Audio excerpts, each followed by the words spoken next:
Hey everyone, it's Thermite, and this is Weekly Shonen Jump for the week of October 4th, 2020. Black Lives Matter, all cops are bastards, defund the police. On the cover, we've got Undead Unluck, which I have realized feels really weird. And okay, like, no one else might find this weird, but I find it weird that the three characters on this are Andy, Billy, and Fuko. Like, Andy and Billy are such Western names, and they aren't like they are Western names that are also puns on their abilities. But it feels so weird to have two dudes who are just Andy and Billy on the cover. Like, that's so weird. Though, speaking of Western names, we have a new chapter of the Promised Neverland, which feels extremely bizarre. I don't know what this is at all, not in the slightest. I don't even know if it ran in Jump or if it's one of those, like, the special bonus chapter that shows up on Jump Plus, and then the Viz puts it here, and then yeah, blah, blah, blah. So we'll figure out what that is together. If you are curious about the order of this, I decided to do a big throwback by having Promised Neverland come before Dr. Stone and My Hero Academia. That's the way I did it for a long time, and it feels very nostalgic seeing that once more. That does mean, of course, that, if you like just watching the whole video in order, that, if you've seen everything else but you haven't seen this chapter of The Promised Neverland, you better go do that first. Otherwise, you're going to have a bad surprise because you're going to have to read it off of my tiny screen. Also, when I do the live stream, we'll see how this works. I might have to renege on this, but I have, because OBS now does the virtual camera thing, I have found a way to stream this, like the thing you are seeing right now, but live on Discord for, the people on my Discord who like jumping in while I'm doing it live. But we'll see how that goes. I'm 99% sure this is going to work, but there's a 1% chance that it's all going to be flipped and mirrored for like half of the audience, and then they're going to be they'll be very mad, and I'll have to switch over. But I mean, what is the point of doing something like this if you're not willing to, take a few chances? Also, before I begin Black Clover, this has nothing to do with anything. I mean, first of all, I didn't say anything about the cover. It's not a great cover. I'm just gonna say it. I like Andy, I like Fuko, I like Billy.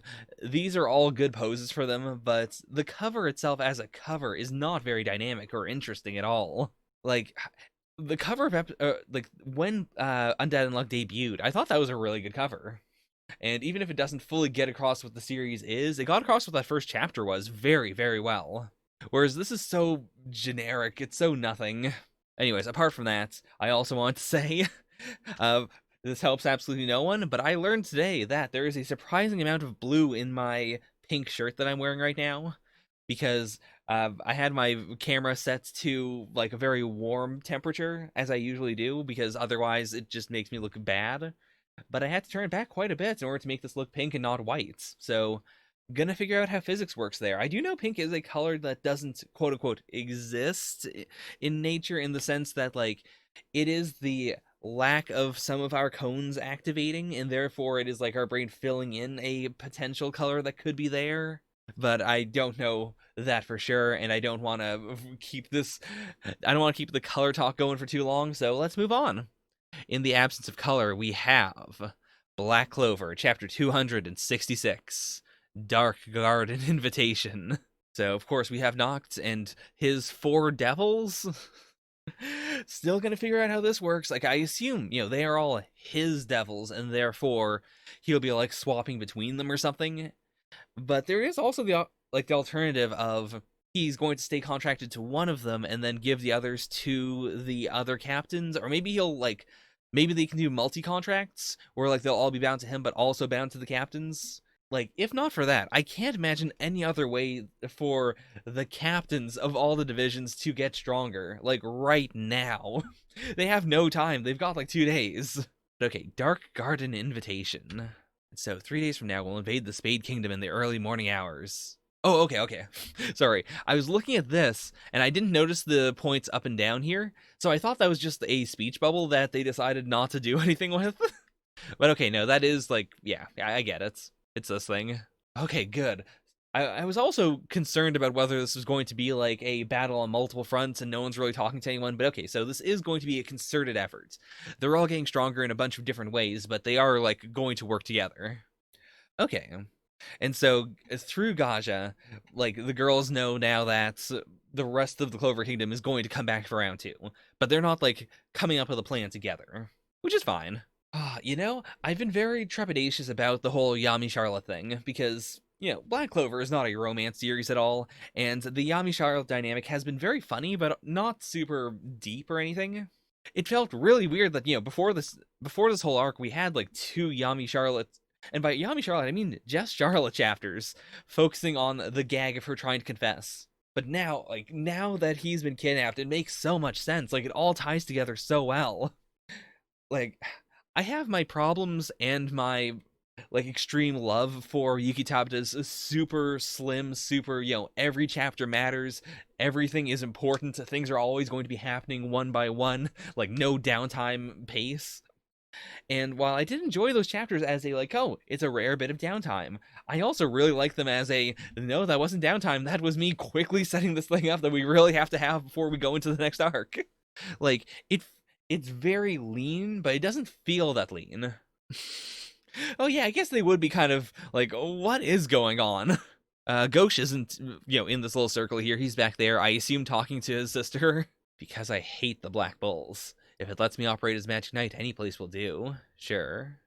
Huh. I am so curious, like, because this is a rescue mission to get Yami, we're definitely getting a flashback at some point, showing how Yami and Noct got together. And I'm so curious about that now. Like, because, I imagine, Yami is the guy who says, I don't care, you're gonna join us, and you have the freedom to do whatever. So it makes total sense that his vice captain would be someone who absolutely hates the whole division and hates everyone in it. But, like, in that case, how did they come together? Like, despite everything he says, he must at the very least like Yami, even if he doesn't like the division itself. I think also he's probably bringing this up in order to motivate them. Like, he is insulting them in order to make them try to prove themselves. Oh, it feels so weird hearing these as well, because yeah, they are past failures. It's not like Vanessa doesn't drink, it's not like Ghosh isn't really horny, but, like, despite all of that, they have, like, we've seen who they truly are this whole time, which I do appreciate, by the way. Like, Black Clover, does not erase the reasons why the characters are shitty, but at the same time, it gives us context for it, and also, by the end of it, we are rooting for them. Like, despite their problems, they are still fundamentally the people we want to root for. And so I really like this big full circle feeling of, yeah, Noct wasn't around to see any of that. He just knows them by their bad deeds. And Gray's sticking up for them. If you don't want to be judged by the way you look, then don't look like that. That both makes sense as a general, guys, if you don't want me to say this, don't be like that, but also he's saying that specifically to Gray, the shapeshifter.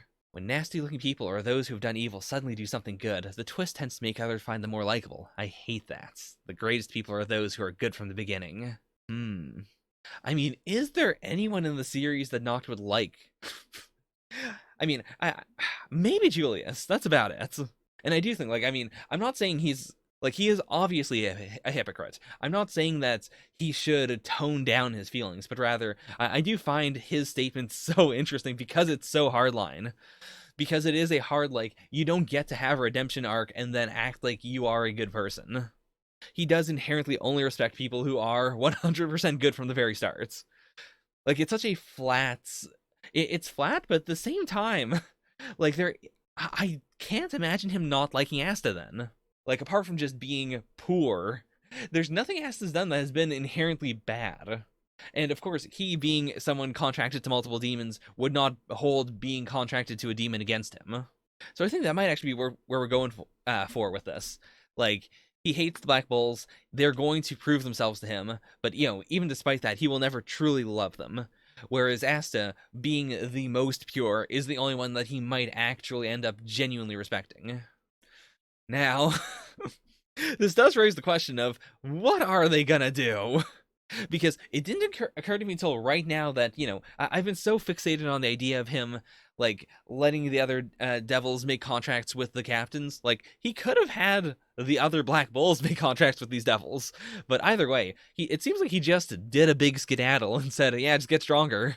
Which also makes sense. Like, why would he spend his time on people he doesn't respect? Whereas, Asta came to him crying in the middle of the night, screaming that he wanted to get stronger, so, it makes sense. Plus, they have the devil connection. And that's a neat little thing. Like, first of all, that Asta immediately goes like, yeah, this is basically just like spatial magic. But secondarily, that his immediate thought is, hey, you talked to the other Black Bulls. Are they doing fine? And Noct does not say anything one way or the other. He just straight hardwall, he sandbags him, is what I was trying to say. A certain nobles, a former noble, that is. Who is in this painting? I mean, I guess that could be him, actually. My immediate thought was, like, is it Gauche? But that wouldn't make any sense. Yeah, I assume it's gotta be... Yeah, this has to be him and then maybe his brother or something? I mean, this is probably as good time as any to say that I am bothered by the fact that so many of the Black Bulls are former nobles. Like, as opposed to being like Asta, where they are just people. But it does make sense in the sense that, like, due to the way this society is set up, you can't, like, there is more stigma around being a former noble than it is being just an absolute commoner. There is also, a great stigma to being an absolute commoner who rises up and actually makes a name of himself, but... Okay, so Dark Garden Invitation is his ability. Yeah, the entire room is different. I was thinking for a moment, like, because we see the skulls, or, like, these things that I assume turned into the skulls there, like, yeah, and he falls. So it has to be that this is, like, an actual physical area underneath their house. Yeah, like, the skull pillars and these ball things messed me up for a bit, because I thought, like, oh, did he generate all of this? I mean, I guess it's also possible that this might... No, because Asta falls. If this wasn't supposed to be an actual physical area, like, underground, he wouldn't have fallen. He would have just stood there while the room formed itself around him. I mean, to be fair, I also don't know, like, is this just a place underground, or did the Dark Garden Invitation create these pillars, for instance? Because they, like, all these candles are lit already. Either way, my guess right now is that Noct's parents were nobles. They summoned a devil, maybe? Like, maybe they summoned Magicula. That would actually tie very nicely into then why Noelle's bloodline is cursed. Like, if Magicula then proceeded to, like, curse some of the other nobles in the area or something. Or if Noct's family wanted to curse Noelle's family. But yeah, like, that would explain why they went here specifically. Like, this is already all set up. This is where he got his devil powers, and therefore this is where he's going to train Asta. Oh, I just realized 100% calling it now. Like, after this whole thing goes down, Asta is going to have a normal arm again. Like, this is giving me very big, Witch Forest flashbacks of, like, oh, this is something that'll exist forever, but then it kind of doesn't. Like, I do think he'll still be able to make the arm appear, but I think he'll be, like, the final show that he has in fact bound the devil is that his arm is going to go back to normal for now. Okay, so they also have a very different connection to their devils. Like, he's actually pulling them to their world in the same way that the Kifalot tree is going to, allow them to just completely come out untethered. Whereas Asta's devil is, I mean, to be fair, I guess we still don't know if the devil is literally inside of the grimoire, or if the grimoire is tethered to the devil. I mean, I guess he's saying that either way, like, both the arm and the grimoire are proof that Asta is tethered to the devil. Like, he doesn't need to have something else to pull it out. Oh, is he drawing it out? Oh, and he lost his arm, too. This is giving me very big, I mean, all the classics. Zangetsu, the Nine Tails, like, all of that. It has that vibe. Plus, we have the added benefit, actually, of Asta losing the arm, so now he no longer has, that arm that is power itself. But he's also, like, just straight up missing an arm in this fight. Whereas, I assume, like, this probably isn't the devil at max power. I assume, this seal makes it so that it can't just fly off and escape. But, this is the first time we've actually started to see what it looks like what its textured face looks like. And it does seem to have, some of Asta's facial features. Or I guess, depending on what we're saying, I guess this could be implying, actually, that this is its normal form. Like, it usually is this, that flat black we've seen all this time.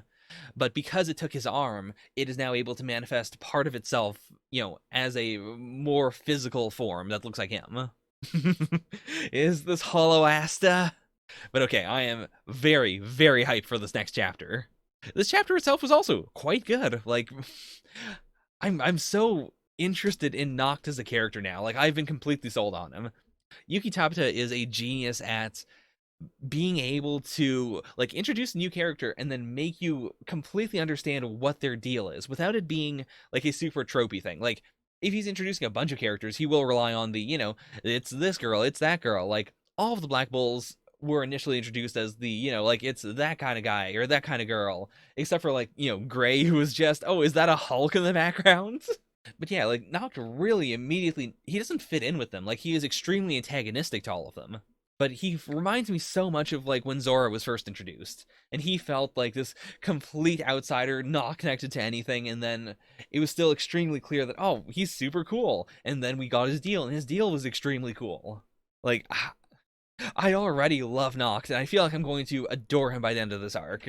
Like, by the end of this training arc even, let alone the whole Rescue Yami mission. So overall, Black Clover, I mean... It has nothing to compete with at the moment, but I have very high hopes that it's going to do quite well this time. Oh, such a good chapter. Now, before we, what am I saying? Why am I trying to stall? We have comedy coming up next. Let's jump right into Me and Roboco, Chapter 12, Matsuo and Meiko. Oh, I'm glad we're getting a Matsuo-focused chapter, because I can't remember his name. I mean, to be fair, it is Matsuo and Gachi Gorilla, which is such an immediately, like, obviously, how do you forget the name Gachi Gorilla? Whereas Matsuo is, like, at least, the way it's spelled out here, it feels very generically Japanese without being so generic that's, like, one of the names I just immediately know from Hearts. It's right in the middle. It's a name that's too difficult for me to remember, but also too easy for me to, it's too simple for it to really stick out in my brain. Oh, boy. I kind of also forgot that, yeah, Matsuo was set up as the richest boy. Like, Gachi Gorilla has a lot of stuff as well, but we've seen his parents, we've seen, his family. He's not super duper rich. He's just, upper middle class, whereas Matsuo is actually rich. He seems so normal and businesslike. He's speaking in English. I mean, this is clearly set up as a, like, actual business situation, so, like, does he run a business? Or are we going to, like, spin around and say this is him gaming or something? I told you to buy, didn't I? Buy it all, huh? Yes, as in all of it. Hello, yes, as far as that goes. Oh, boy! Okay, let's go down this list. So, 8 a.m. linguistics, tea ceremony, violin lesson, dance lesson, lunch break, swimming. Oh, that font is real rough. That looks like 2 p.m. self-defense, comedy study, survival training, tennis lesson, dinner meeting with the prince, study session. Who's the prince? Ah...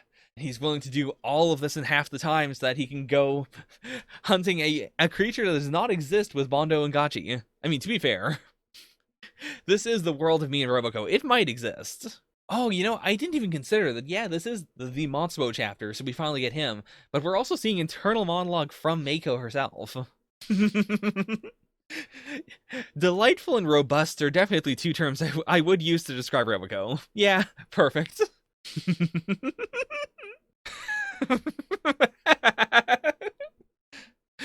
It feels so weird that Roboco has the ability to say FML. But okay. I wonder if he would be happier if my knees were sturdier. Wait, is Roboco Namcha? Oh boy, what did I just say? I meant Nappa, but I said Yamcha, and it came out as Namcha. But yeah, like, that's not a, hey, my knees look kind of like Nappa's knees. This is just her saying, I'm Nappa. I mean, I am very glad, again, like, when the series started, I thought the big gag was going to be Meiko is super robotic, but also very, kind and nice and the perfect maid, whereas Roboco is very, very human and a very bad maid. But no, like, we have gotten into a, like, Roboco is just extremely weird, and Meiko is also, like, not weird, but she is just a very, like, average girl who is also a maid robot. Like, she has a personality, and I'm really glad she does. Like, she's even blushing here because she's embarrassed. It's perfect. Oh, boy! That is some unbelievable tie power. But okay, also, so... I like Matsuo so much more now! Like, he's been truly fighting to stay around. Also, I didn't notice until right now, if we've seen other Meikos, have they had the bow tie on, on their midsection? Because I guess that might be a thing to specifically show, like, this is Matsuo's Mako. Like, she is the family Mako, therefore she gets to have a big tie. The Cyclops designs, right? Let me zoom in here. What? Wait, isn't this, oh, what is this design from? I do very clearly recognize it. It is, I want to say it's from, okay. I was going to say The Promised Neverland, but no. This is, don't tell me I can get it. Don't tell me non-existent audience. Yeah, that's Killa's mom from Hunter x Hunter, right? Like, I was so stuck on the Cyclops design and, like, you know, the all-white look, which is a very, like, Demons from Promised Neverland vibe. But no, that's 100%, yeah, that has to be a reference to Killa's mom. There's also so much detail and it's so tiny. But okay, so this is a really cool way of showing that, yeah, like, in the same way that Gachi Gorilla and his family are all, like, super nice, but Gachi is, like, a cut above in terms of being so unbelievably nice and positive.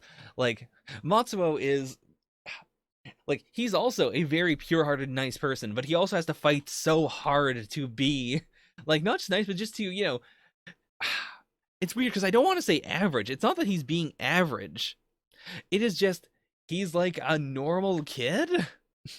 Like, the fact that, you know, he has this order maid and he likes her and he wants her to still be around and he wants to hang out at a grade school with his friends and he is still, like, top of the class. So it's not like he's suffering or anything. It's not like he's intentionally handicapping himself in order to, you know, to have friends. He is, like, the same thing with Mako, for instance. Like, he's not kneecapping himself at all by having an older model. Like, he is doing a lot to keep her in perfect condition. It is just that he doesn't want, I guess, let's keep on going. I can't fully say what I'm trying to express right now.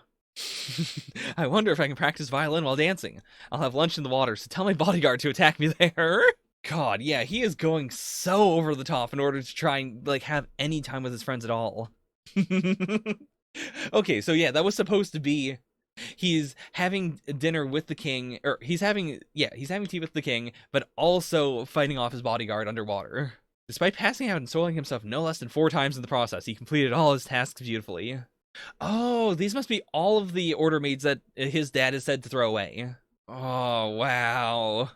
Like, yeah, if he's getting a new one every 6 months, then he has to have a ridiculous number of order maids down here that he's cleaning. I can't believe you served an ace while setting a booby trap and telling an offensive joke all at the same time. Yeah, so his father is just straight up trying to break him. Okay, never mind. I completely bought into this as, I guess Mako's going to just beat the crap out of his dad. But no. So she's going to try and comfort him. I mean, it feels like her advice is just coming back to, you gotta punch him. What was that? I mean, this is definitely a reference I just do not understand. But I do think it still works as a, like, Roboco taught this to Mako, and she doesn't understand it. And I also don't understand it. But it is so absurd that it still works. Ah, it's a slam dunk reference, I see. Oh, he did it! He did, in fact, do it! I mean, granted, the way the equations, like, start on the like, on his desk and then roll off onto the background, like, it doesn't look very good, but I mean, it's a gag manga. I'll give it to him. It's fine. And, like, the wraparound here looks fine. I mean, I noticed this last chapter and the chapter before that, it feels like, did Gachi Gorilla used to ook all the time? It really feels like the mangaka's been pushing that as of late. Aww. That's legitimately so cute. Like, this is all the, you know, the behind the scenes for all of the times that he has, you know, just kind of shown up, and we haven't really talked about it. Like, he's been, up until this point, such a background character. I think this is the perfect way to give him more depth, while at the same time, like, it doesn't feel like we've completely rewritten him. Like, he's always been the rich preppy kid. He's always had Mako. He's always been, you know, exactly as nice, if not, you know, slightly nicer than Gachi Gorilla, since he lets Gachi take the lead. Like, oh, what an absolutely perfect chapter. Oh, I gotta put it above Black Clover. It was such a good chapter. All right, well, I mean, it's also a gag manga, so there's not a whole lot I really need to say apart from what I've already said, but fantastic. Hopefully this will also allow me to remember his name, whereas up to this point, I think part of it's also that if a character's not a main character, I do subconsciously suppress their name, or rather, like, I devote more energy to thinking about the characters that seem to be very important. And up to this point, Matsuo's always been around, but I haven't really put him in main character status in my brain. But now I think I'll definitely do that. So with that, let us move on to Our Blood Oath, Chapter 4, A Mysterious Candy Shop. Okay. The introduction of a cat really does change my view on any series. So cute! Saburo's so... I love Chibi Saburo. It's so good! Also, like, did the glove... Like, how did this happen? Like, because the glove has to be bigger than Ko's hands. There's no way that Ko's tiny child hand is bigger than his brother's big adult, like, almost adult hands. So maybe it's just that he, like, put it on wrong. Or no, because he did manage to put them on, and then he yelled Crimson Palm. So, it must actually be that he's too powerful to use the palm, or to use the gloves. Or even, like, maybe the gloves are made out of blood, and so when he used Crimson Palm, like, it activated his, his ability to control blood, and that caused it to explode or something? Okay. This is a shop that sells tools for fighting vampiric beasts. I mean, this is a pretty cool natural way to introduce us to more of the world. Like, it seems like the focus of the series is going to be, number one, the brothers as brothers, and number two, like, just world building for a little bit. So, I'm down for that. Every time I see a series that has, like, a front business, I always love it. I've always fantasized about going to, like, it's not every single time, but a lot of the time when I go to, like, not a Walmart or anything, but, like, a slightly smaller store, I do imagine, like, that there's a secret room somewhere in there, and if I say a secret passphrase, I'll be able to go there. It's a strong childhood fantasy. Okay. Not sold on this design. Feels very generic. The series has also really been selling me on how childlike Ko is. Like, I didn't really get that in Chapter 1. I thought he was more bratty than anything else. And I mean, sure, that is a part of him. But it is really fun seeing how much of an actual kid he is. Okay, most anti-vampiric beast tools are crafted out of the beast's crystals. And there's a great variety of them here in this cavern. So I guess that makes sense. Like, it isn't necessarily leather. It is, like, you have to take the blood crystals and then, like, mash them together into the gloves. Or I guess in more video gamey terms, it would be something where, like, you just keep on grinding the crystals and eventually you go to the shop and the shop says, okay, for 400 crystals, I will give you these gloves. I mean, the reason, like, she brought up the variety of them, though, which does imply that, like, he needs to kill a specific one in order to get the right stuff for the gloves. Okay. For horned beasts, you must split both horns at once. Then they'll crystallize. For aquatic types, destroy them with a cross slash. I mean, cutting off the wings makes sense for winged beasts. And then, like, splitting both horns makes sense for horned beasts. Not totally sure why you would need to use a cross slash to kill the aquatic types. But, yeah, that is kind of cool. That, like, they each have their own individual weaknesses. I wonder then, like, is there a specific weakness for humanoid vampires? I mean, I guess that might just be stake them through the hearts. Like, if splitting both horns at once is, the weak point here, then, yeah, that makes total sense. If the heart isn't a literal, because... I mean, it might actually be that. It might be because they're humanoid, and the weakness for humans is the heart, or, like, something like that. Like, because humans have the most blood power or something, and then you would strike them through the hearts. Whereas, like, for all of these, it seems to be, you have to strike them in a way that severs what they inherently are. Oh, and that's so many stars! Okay, that design's really dope. That gives me really strong, like, Naruto vibes. Like, that feels like a summon. Oh, that one's an Orochi. Okay. Oh, now he's getting actually serious. I don't think I'll ever not be hyped by a big scythe. Like, even in Ghost Reaper Girl, which is not a series I really like, I can't deny that reading the first 2 chapters and seeing the main character there use her big scythe, like, it is very satisfying. Scythes are just cool. But okay, split it head to toe. Oh, no. So I guess that must have been the secondary option. Like, it's either you split it head to toe, or you inflict so much damage they can't recover. And this was just the, I have so much raw power I can destroy it from head, I can destroy it with one blast. And that is really cool. So this is his limiter. Like, because he's sipping it out of a glass as opposed to drinking it directly from his brother, like, he only has half the power. That does mean, of course, we are 100% setting up a point later on where he does drink directly and gets his final form, or, his for now final form, the strongest he can get without training arc. Oh, are we saying that Ko is the classic yokai series character who has the big power and such, as a result, monsters are attracted to them? I mean, I do really like the idea of it being a dynamic of Ko is unbelievably strong, but at the same time, the more he uses his ability, the more he will attract other, like, dangerous vampire beasts, which is why Shin has to be the one who protects him. And that, inherently creates a power ceiling of Shin is not as strong as Ko, so he has to fight a lot harder, and, the fights are going to be more interesting. So, I thought we were jumping into the big ongoing arc before, but now it seems like this is going to be the jump into the next big arc. So far, it's been good. I've been into it. I mean, this is really where the series is going to have to prove itself. If this is the first big arc, this is going to be the point in which I decide whether whether the ongoing storytelling is enough. The brotherly connection, very good, very well done.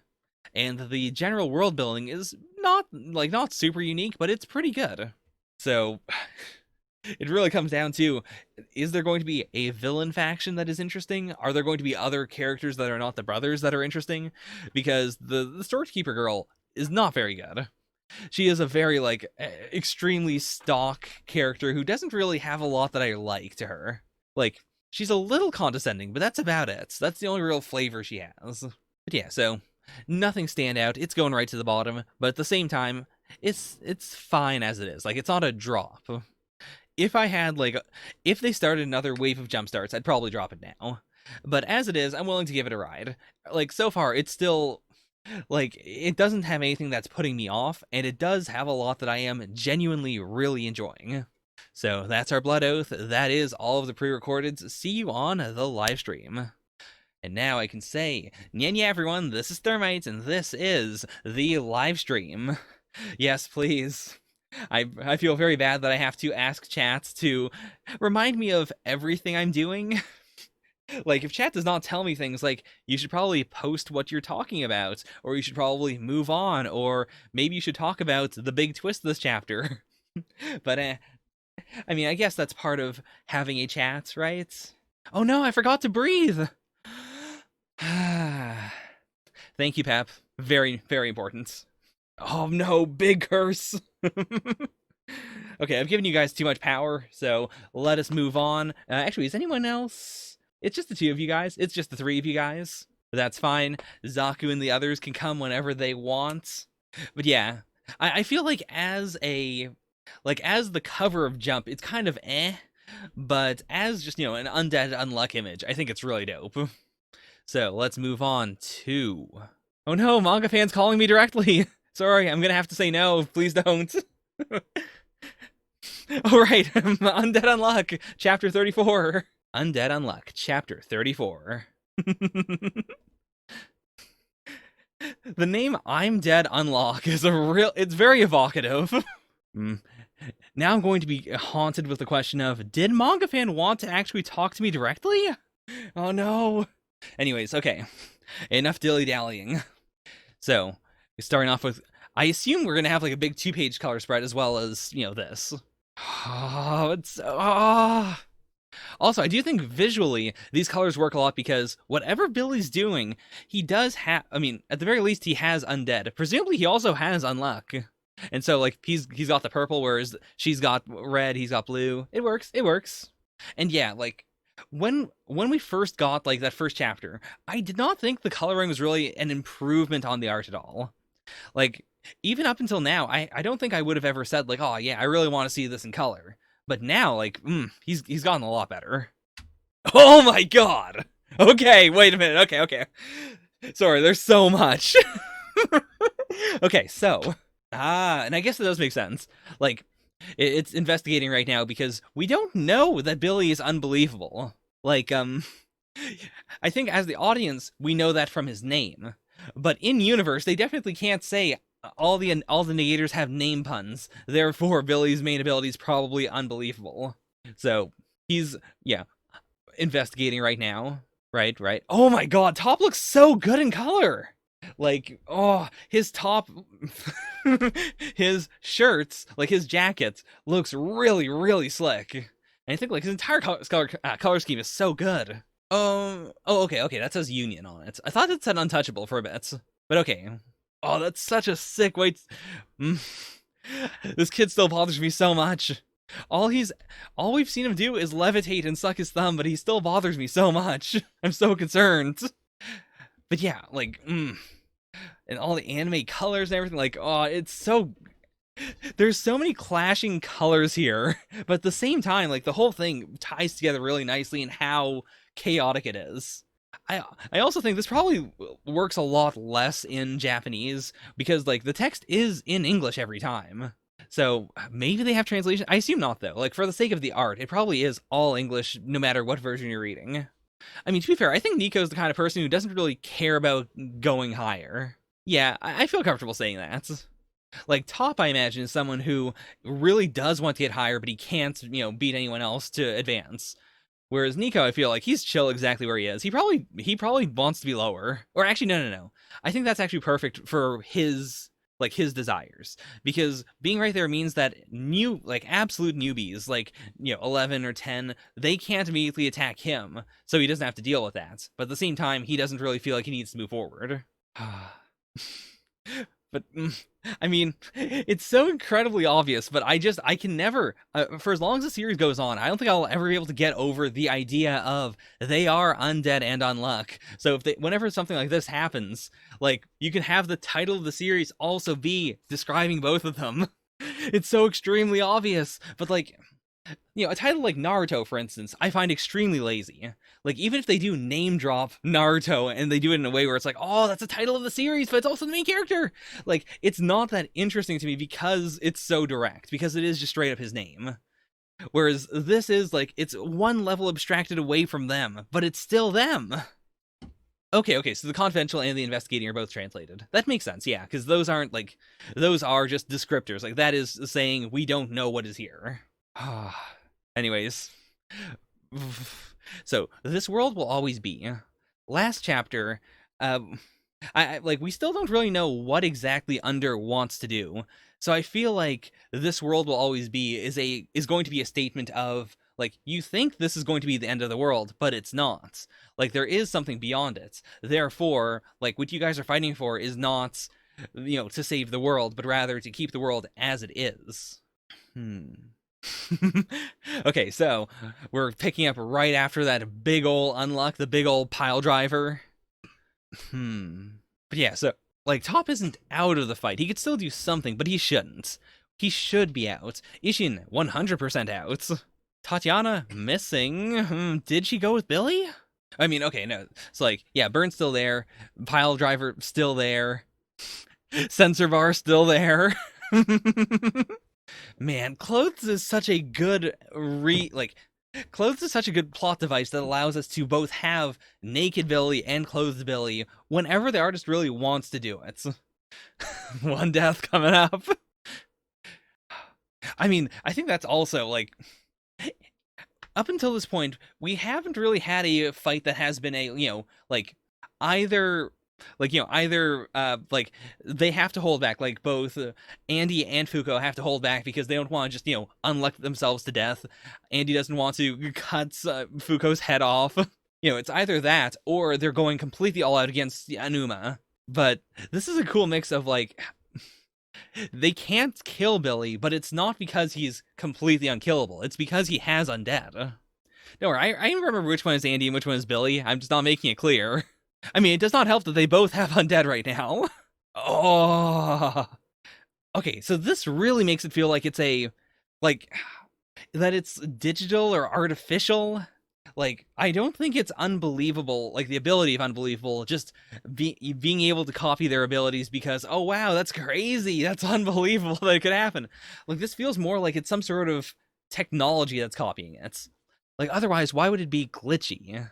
I mean, I also do just like the vibe of the big, like negator name reveal being there, but it's all corrupted because it's not really his. I could see that, but like if it was just supposed to be a copy, then I imagine it probably would have been a font with a hard drop shadow or something like that to show like it is a copy. But this feels specifically glitchy.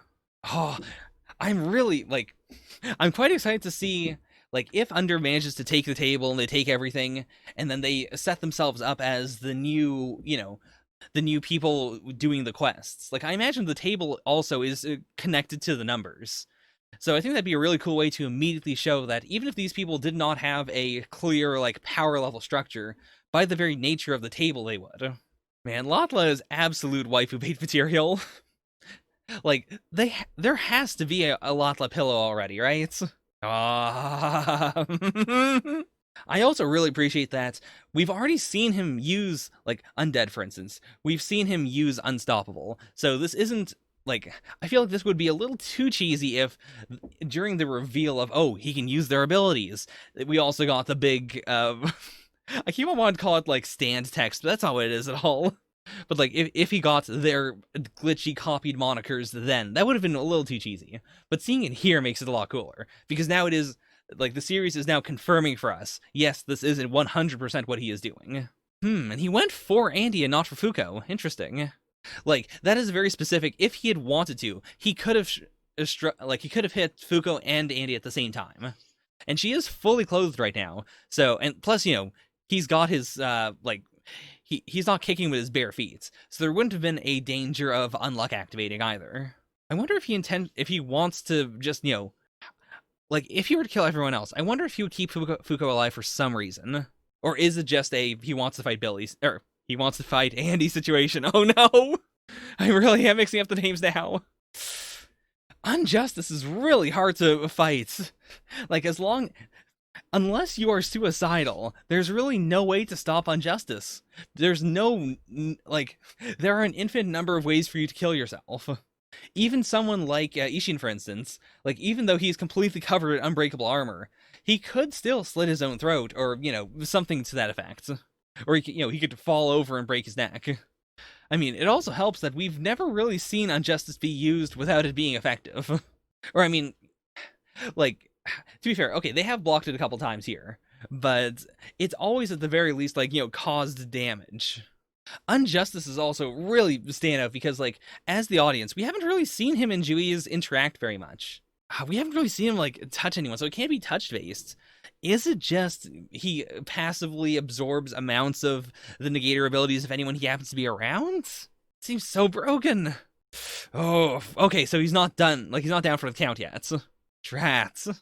This has a very strong, Evangelion breaking through Central Dogma vibe. Like, with all, the various layers that Burn will have to be able to blast through. Okay, so Tatiana went to save them. Okay, that's where she was. I was very worried that for some reason she had left or betrayed them or something. But okay. I should have had a little more faith in her. I mean, she can't say no. That's it. Like, their bond is too clear. She can't turn on a dime like that. Even if she says yes, or even if she says no in this case, she is going to be lying. She can't suppress her emotions like that. Wait, did we know they're underneath Stonehenge? Or is that just a reveal we're getting now? I may have completely forgotten, to be completely honest. I wonder if they're just in the center of the Earth then. Right.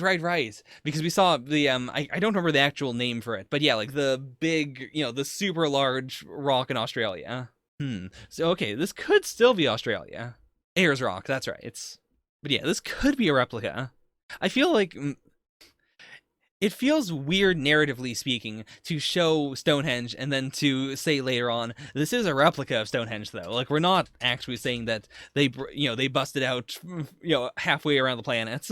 So long as God and the rules exist, this world will always be unfair. I mean, Pep, was that not the actual Statue of Liberty, though? No, it wasn't. Oh, I'm so dumb. You're right. So never mind. You're right.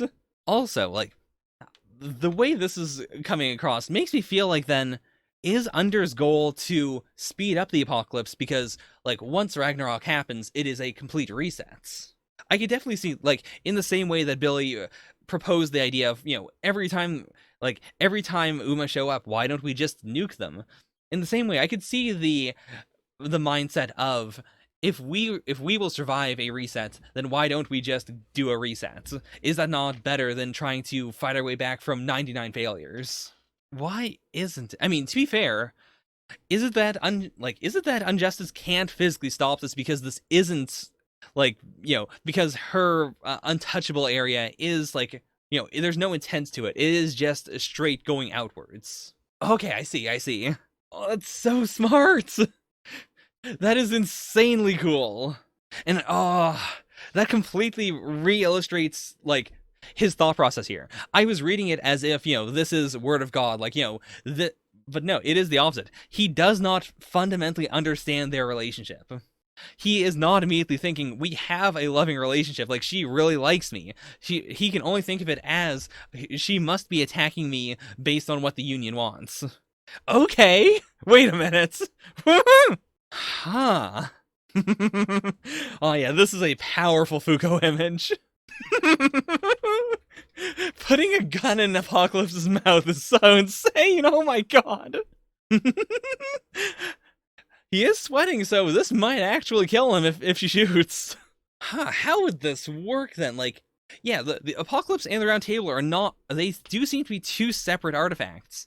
So we could end, I assume they're going to try and move towards, they're going to try and negotiate with him and then pull out some sort of other factor that will allow them to also keep the table.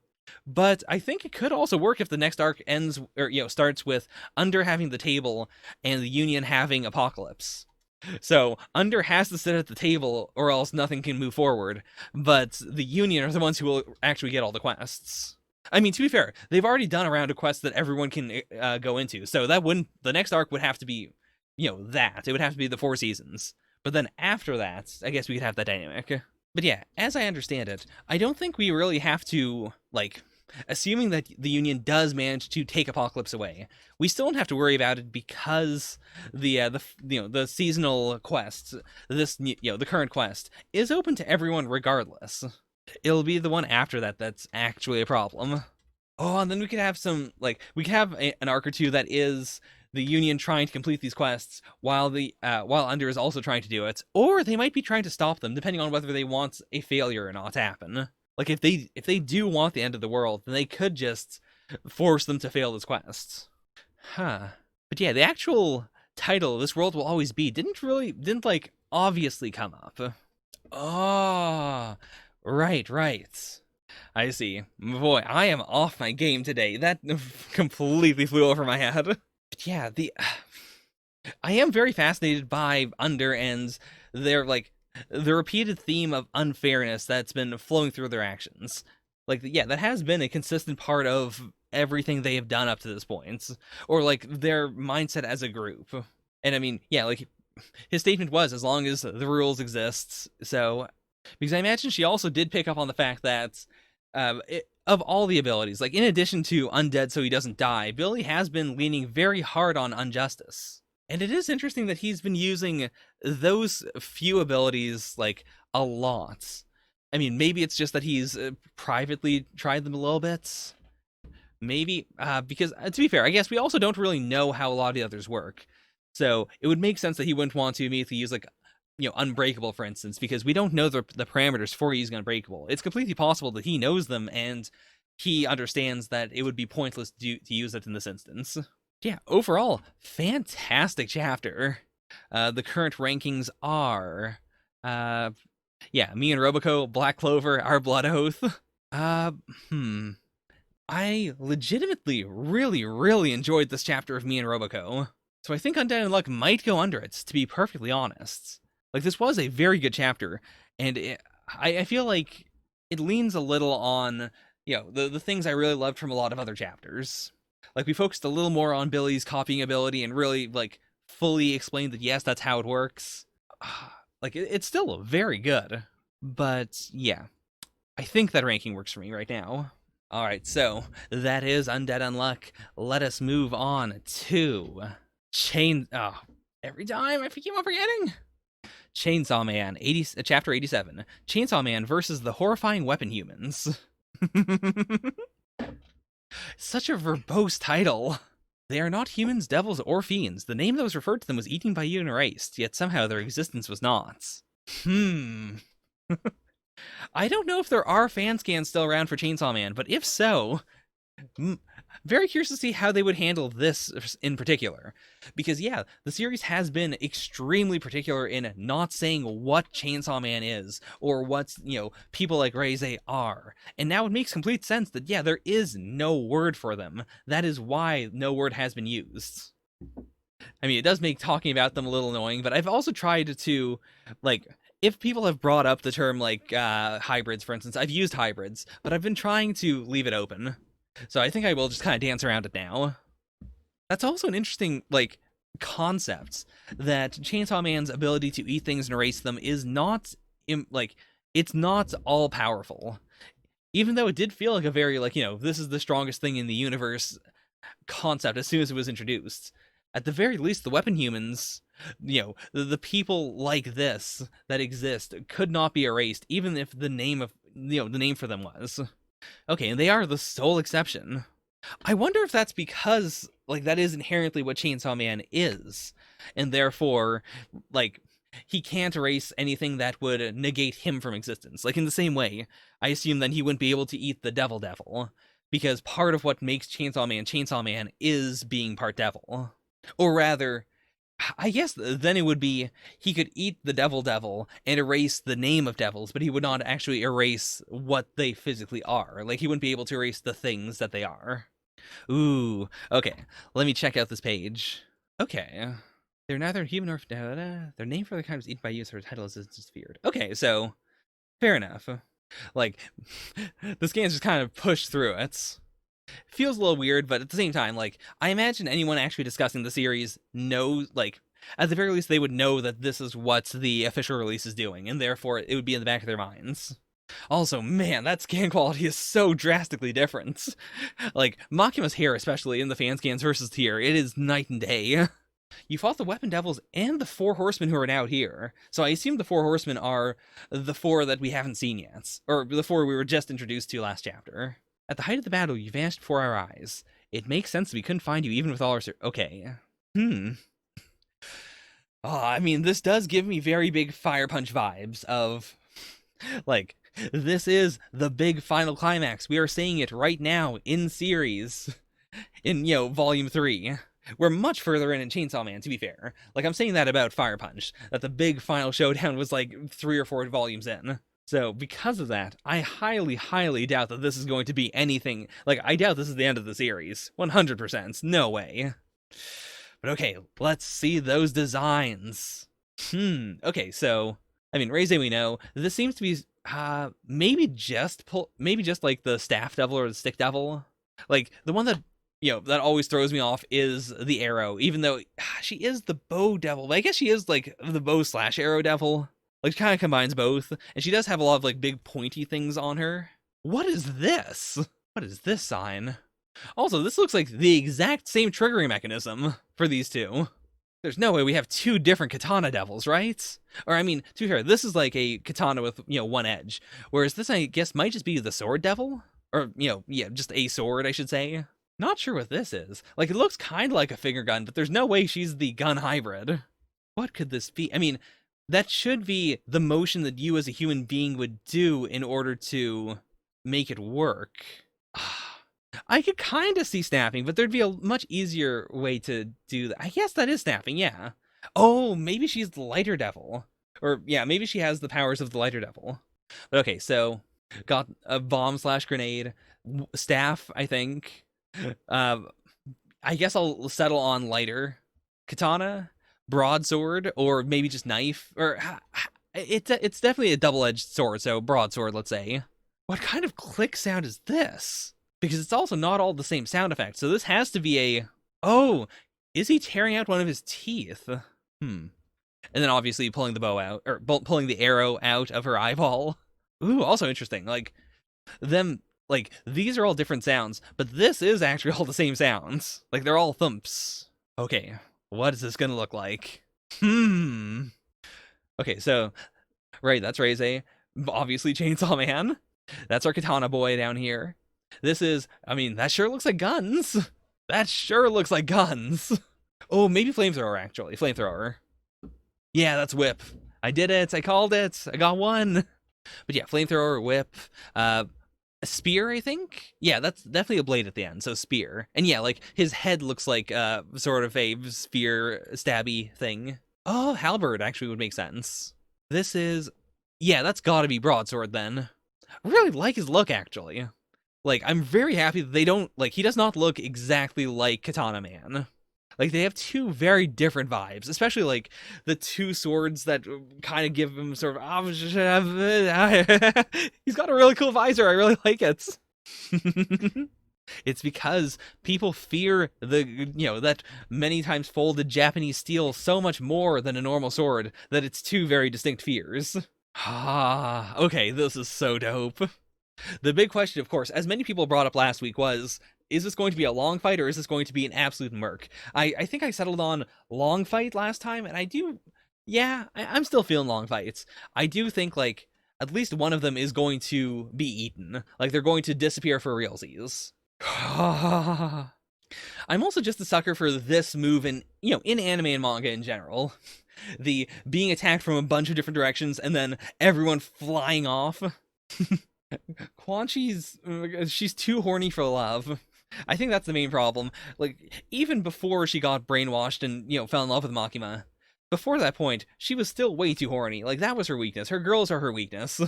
I mean, I'm not styling against her or anything. I get it. I respect it. But at the same time, she's thinking with her blades and not with her brains. Also, I think what I was trying to get across with Knife Man is that he feels very bunny-esque to me. Like, I really like bunny designs in general, and he definitely feels like a sword bunny to me with, like, the big long ears and the very pointy head. Oh boy, okay. Oh, is that just him kicking Quan Chi? I kind of assumed that was, like, yeah, so I guess it is. He flung everyone else away except for Quan Chi and then proceeded to kick her through 5 buildings. Oh, right, swords there too. I mean, one thing I will say as a bit of a detriment is that, a lot of designs in Chainsaw Man are very busy, specifically with, the weapon people. Like, there's a lot going on them, and so it's a little messy. I mean, I do think the messiness really adds to the vibe of it, but at the same time, it's definitely a series where the second time I read through any chapter, I understand it a lot more than the first time. Boy. In this one attack, has Chainsaw Man done more damage than the Aki gun hybrid? Because Aki gun hybrid was scary, and he did attack random people, but I don't know if he did this much property damage. Fujimoto, by the way, like, in hard contrast to me saying that, his designs can get a little messy sometimes. Like, he and his assistants, because definitely, the assistants definitely played a big role here. Like, as a team, they are insanely good at drawing, like, cityscapes and cityscapes being destroyed, and just, like, the geometry of buildings. Like, that has been a strong positive for basically all of Chainsaw Man. I mean, of the others, I don't know if any of them are very well equipped to take down Chainsaw Man. Like, as Chainsaw Man, especially in this state. Like, if this was Denji fighting everyone, like, if we were seeing it through Denji's minds, then I think maybe Reze could have, shocked him into, like, calming down. But in this state, where Chainsaw Man seems to be operating off of some of Pochita's memories, but not really anything from either of them directly. Like, it's not really either of their wills. Like, in this state, I don't think Reze is gonna help at all. I'm telling you, Novo, they're too horny. Horniness is the enemy in Chainsaw Man. We're finally doing it again. It's the big old showdown. Now, did this do anything? Like, of course, I am reading this as he hopped behind Chainsaw Man, then he dashed forward. He did, the classic slice and then put away your sword. Yeah, the flash step. But did that actually do anything?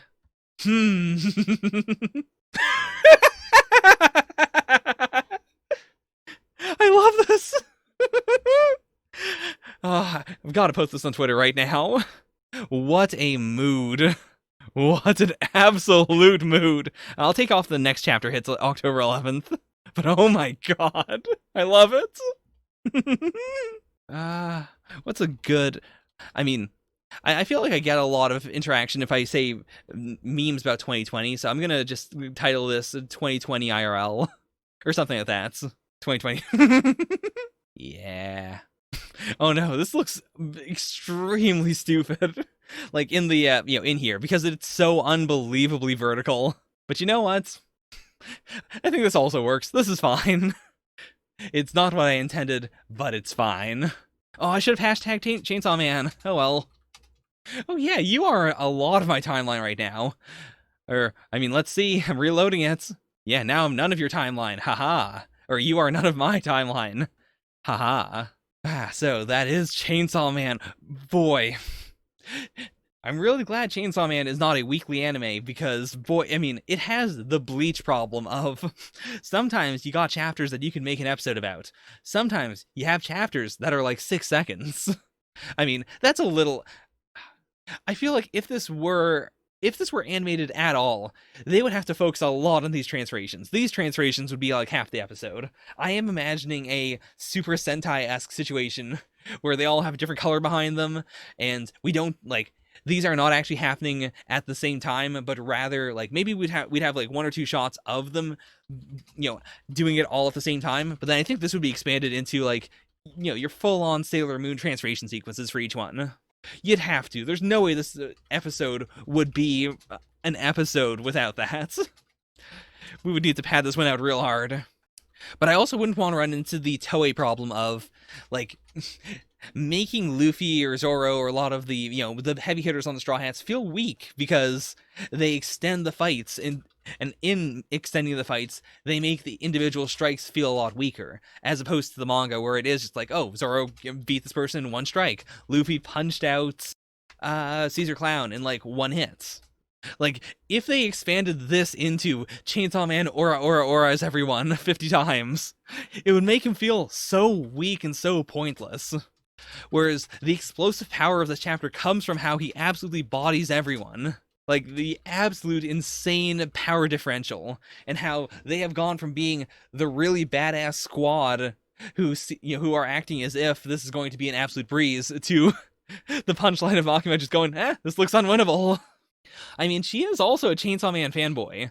Like, this is the classic, like, member of the, I don't remember what they are, the group in the DC universe that exists in the 30th century. I don't remember their names. But yeah, basically, I'm imagining a situation in which, a fanboy in the future goes back in time in order to throw a bunch of bad guys at Superman, and then they go, yeah, I kind of knew this was going to happen. What a good... This is such a perfect final page.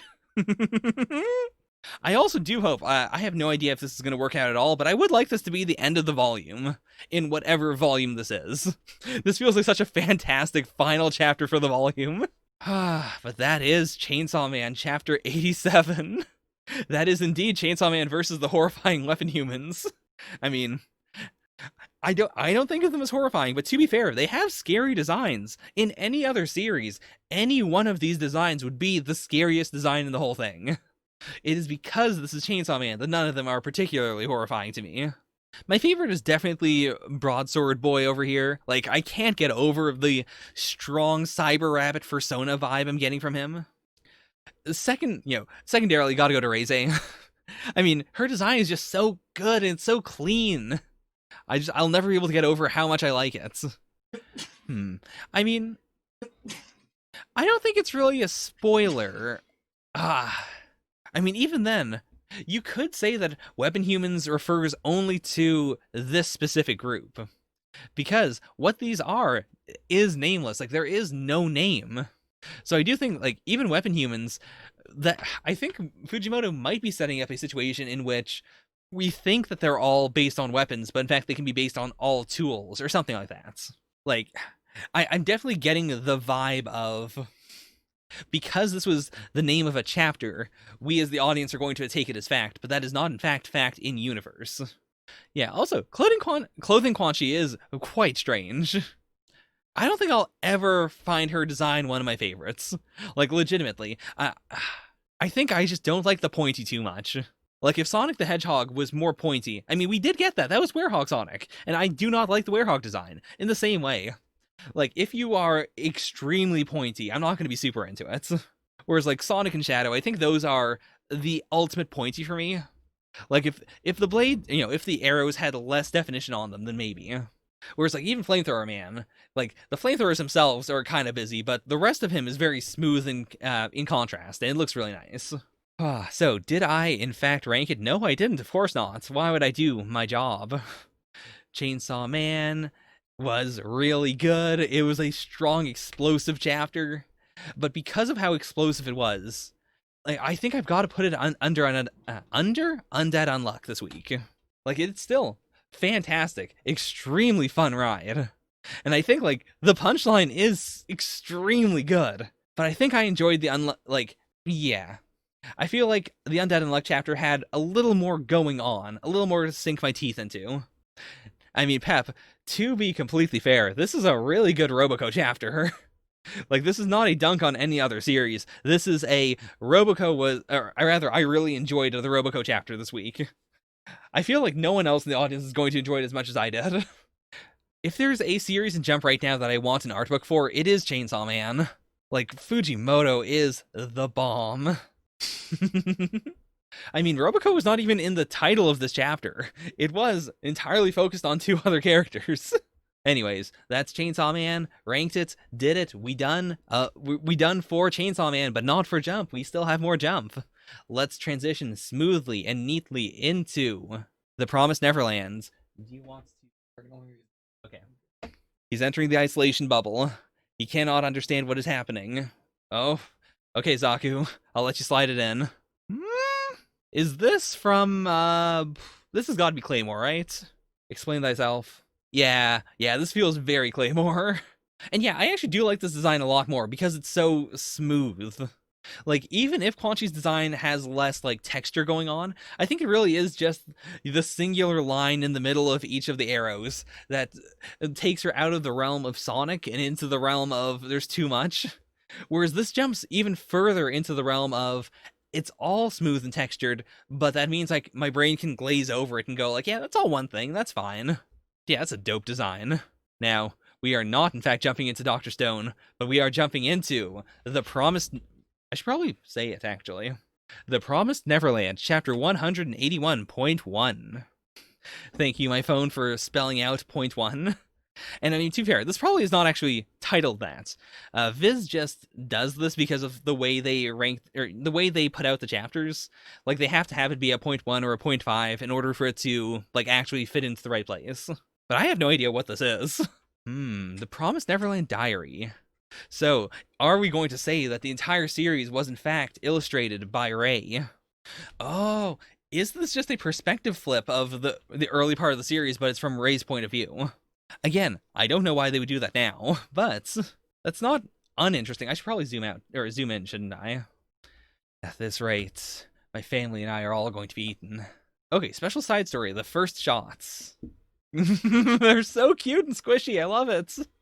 This is some A+ with Chibi Emma, or not Chibi Emma, like young Emma. Like, consistently, every time we have seen little Emma, she has looked like she's had the squishier child head. She's got the big eyes. It also just feels nostalgic seeing the Promised Neverland designs again. It's so good. I mean, is that not also the classic Promised Neverland vibe of here's some really cute art, but also something horrible is being said about these kids in this cute art? Oh my gosh. Her head Gilda's head looks so cute when she doesn't have the glasses on because it makes her, like, she still has the tiny eyes of someone who wears glasses, but in the big face and head and forehead of Gilda, but it's not balanced out by the glasses. It's so good. Yeah, it seems like that is exactly what we're doing. Like, it is, like, I guess we're probably building up to maybe when he reveals to Mom that he still has his memories. What else could it be? Okay, so this is the first time he realized that their scores mattered. I think this is also kind of useful for stating that it's not like as a fetus he came up with all this information and then he just hid it for a while. Like, as he grew up, he was, you know, like, he knew things and he was able to put it together, but he didn't have everything figured out, you know, when he was an infant. You know, for a bunch of extremely smart kids, it does feel really weird that no one made the connection of you get adopted faster if you have worse scores. Although I guess maybe the smartest kids did that and then they got slaughtered for it. Oh, this shot is so good. It's been so long, like even in the Promised Neverland, because the series did transition over to being more about devil politics and, being on the run and Gargablarg. Like it's been a while since we've had this straight imagery of just humans as food. I mean, to be fair, like even when we saw the markets, like late, very late on in the series, as a human being, I had gone from this is gross and disgusting to I sympathize with the demons because at that point we knew more about their dependence on human meat, and we saw that the young ones weren't really like evil or anything. They were just doing it because they had to do it or else they would devolve. And also, like, they didn't know where the meat was coming from. They knew it's humans, but in the same way that we, as humans, can be completely chill with knowing our meat's, being prepared at a factory somewhere. Like, yeah. But it's been so long since I've been confronted with this visceral image of just, the kids are meat. I mean, yeah, it's so... You cannot get around it. Oh, and seeing at the very start of the series, the three of them when they were super young looking here, except now we know for a fact at the time he was, he was thinking of it knowing that they needed to escape, knowing that they would die. I think this also looks really good. Like the combination of when he was a little baby kid, he definitely understood that they were stabbing his ear, but they didn't get it until he didn't understand what that meant until way later. But I can't say that. I can't do anything. I have nightmares every night.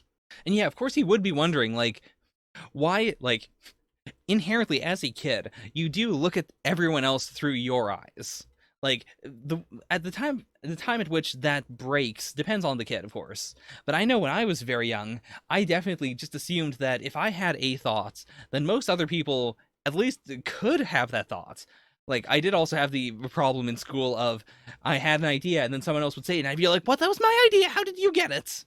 But at the same time, I also had the problem of, I have this idea, why don't my parents already know it? Because I came up with it. I know it. Everyone should know that.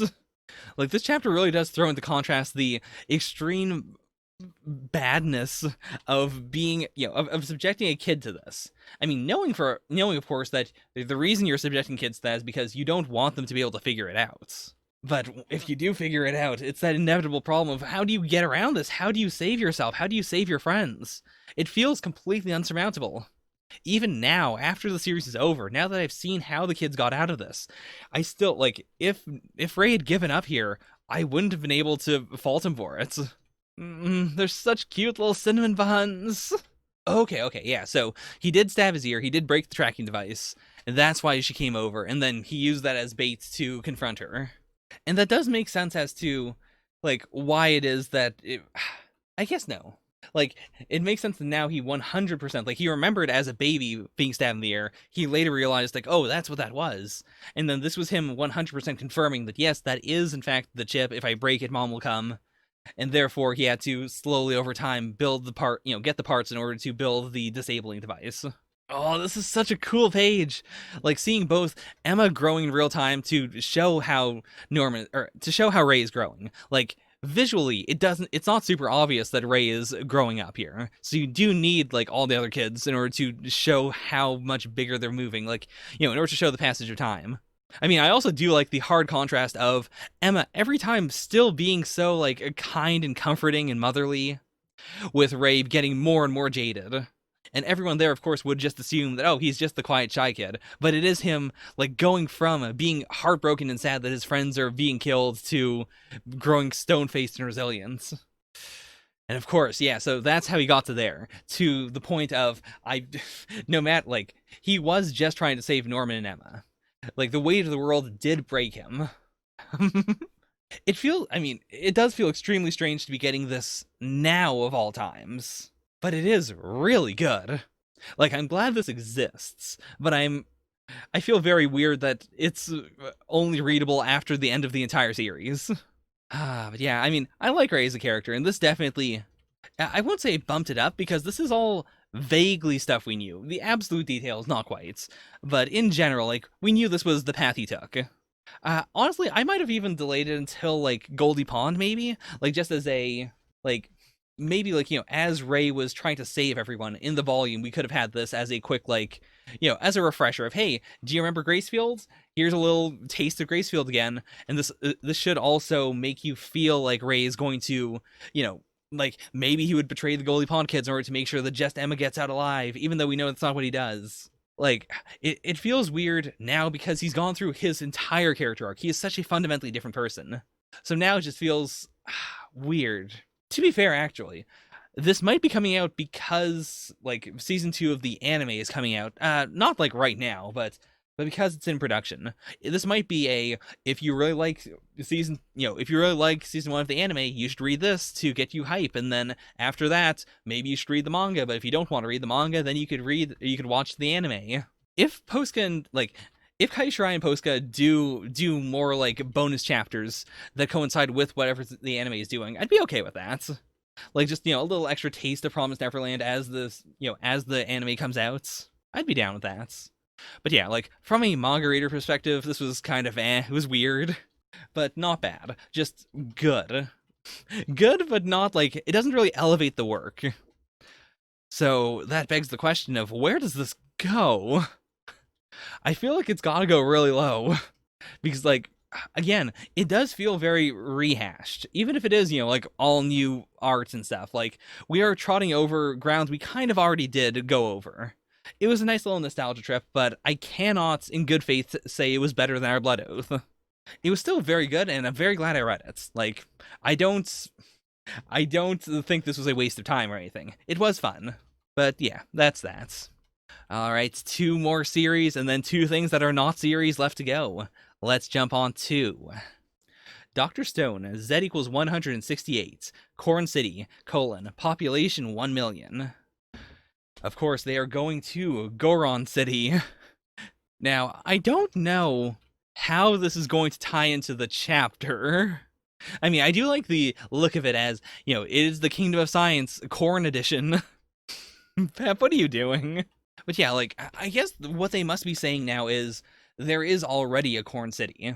Like, the Kingdom of Science does not need to found a Corn City because Dr. Zeno's empire is Corn City.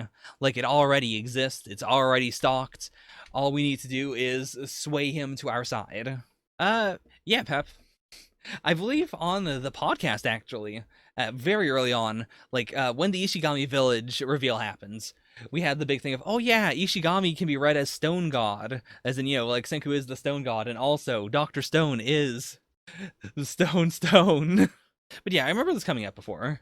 I keep on forgetting to zoom. But yeah, thank you very much for bringing up the factoid. Oh, is this yet another cuck?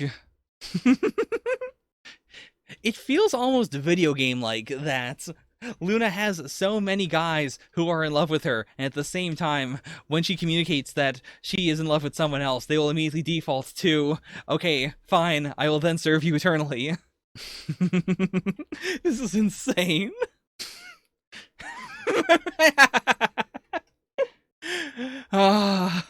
I will never get over Kaseki's ability to destroy whatever he's wearing as not just a gag, but a vital part of the series. I mean, it is a strong... I really do appreciate that Dr. Stone rides this hard line of, like, the rules in series are all consistent, but they are also very gag-like. Like, you've got the animals that casually talk, but they aren't really talking, but they do. You got Kaseki being able to blow anything apart. You've got whatever Suika's mobility is. Oh no, did I say I thought they... Oh no. Oh no. I mean, it could still happen.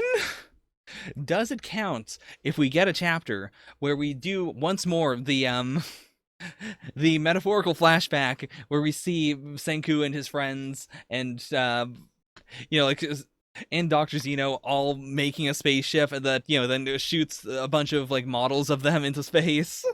No, that doesn't count. I know for a fact that doesn't count. I'm gonna say that right now. Well, I can still hope. Space might take a little longer than I thought. Might be another 100 chapters or so. Even that feels very short. Like, I do think for sure, especially early on, I was underestimating how long Dr. Stone was going to go, and also the idea that Dr. Stone was going to be much like the long-running Shonen series, like, I didn't really think it was going to have the, both the mindset and the tenacity, to have a plot that requires hundreds and hundreds of chapters, and to also then take those hundreds and hundreds of chapters. But now I do genuinely believe Dr. Stone might end up, like, I don't think it'll be at, like, 700 chapters, but I could see it getting to 500. Like, based entirely around the rest of the cities we have to deal with, and then the arc in which they have to go to space, and then maybe even, like, some, like, I don't know what the limit is, because I do think, especially with, Boichi's unbelievable enthusiasm and his willingness to also go a little sci-fi, I could see the series end, with them, like, terraforming the Earth, or, like, terraforming Mars or something. There really is no absolute end in the series that I can imagine. I could definitely see it ending at a bunch of different points, but there's no point where I'm like, yeah, once they do that, that's it, no more series, it's not possible. We're finally getting the actual showdown between the two of them. Or not the showdown, but, like, they're actually meeting each other face to face finally after all this time. Such sexual energy coming from Senku.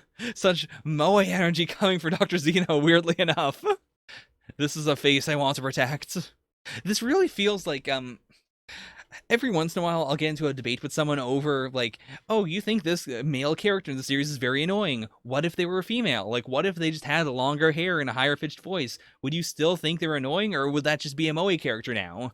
Like, Kemari Kusa, for instance, has a male main character who is disliked by a lot of people, but he is fundamentally very much the same as, like, Kaban from Kimono Friends. Like, he falls in that same category of being generally upbeat, but also kind of dumb and not really knowing what's going on in the world. I feel like there are many people who hate Dr. Zeno who would not hate Dr. Zeno if he were a moe girl. And he's not that far off from being a moe girl. He's got the giant forehead, he's got the funny hair, he's got the big eyes and the adorable mouth. Oh boy, I don't know if I can keep reading Dr. Stone if I end up simping for Dr. Zeno as well. I think the problem is also that cute girl Zeno and Stanley overlap too much. They don't have that strong contrast anymore. Like, Zeno needs to be more masculine, because or that doesn't seem quite right. Like, he needs to be kind of off-putting, I think is what I'm trying to say, because Stanley is, like, he's got this extreme powerful androgynous beauty to him. And I feel like if they're both too on their face beautiful, it turns out too samey. Whereas, like, Dr. Zeno looking very tortured, having the big ol', like, 3D X on him and the big afro, or not afro, the big pompadour, like, it gives him such a different vibe from Stanley, which, then allows Stanley's adorableness to, combine with both of them. They are a good package together. Also, how will Senku respond to this? Like, it is a shonen series, but then again, I could imagine Senku having a problem with being assassinated.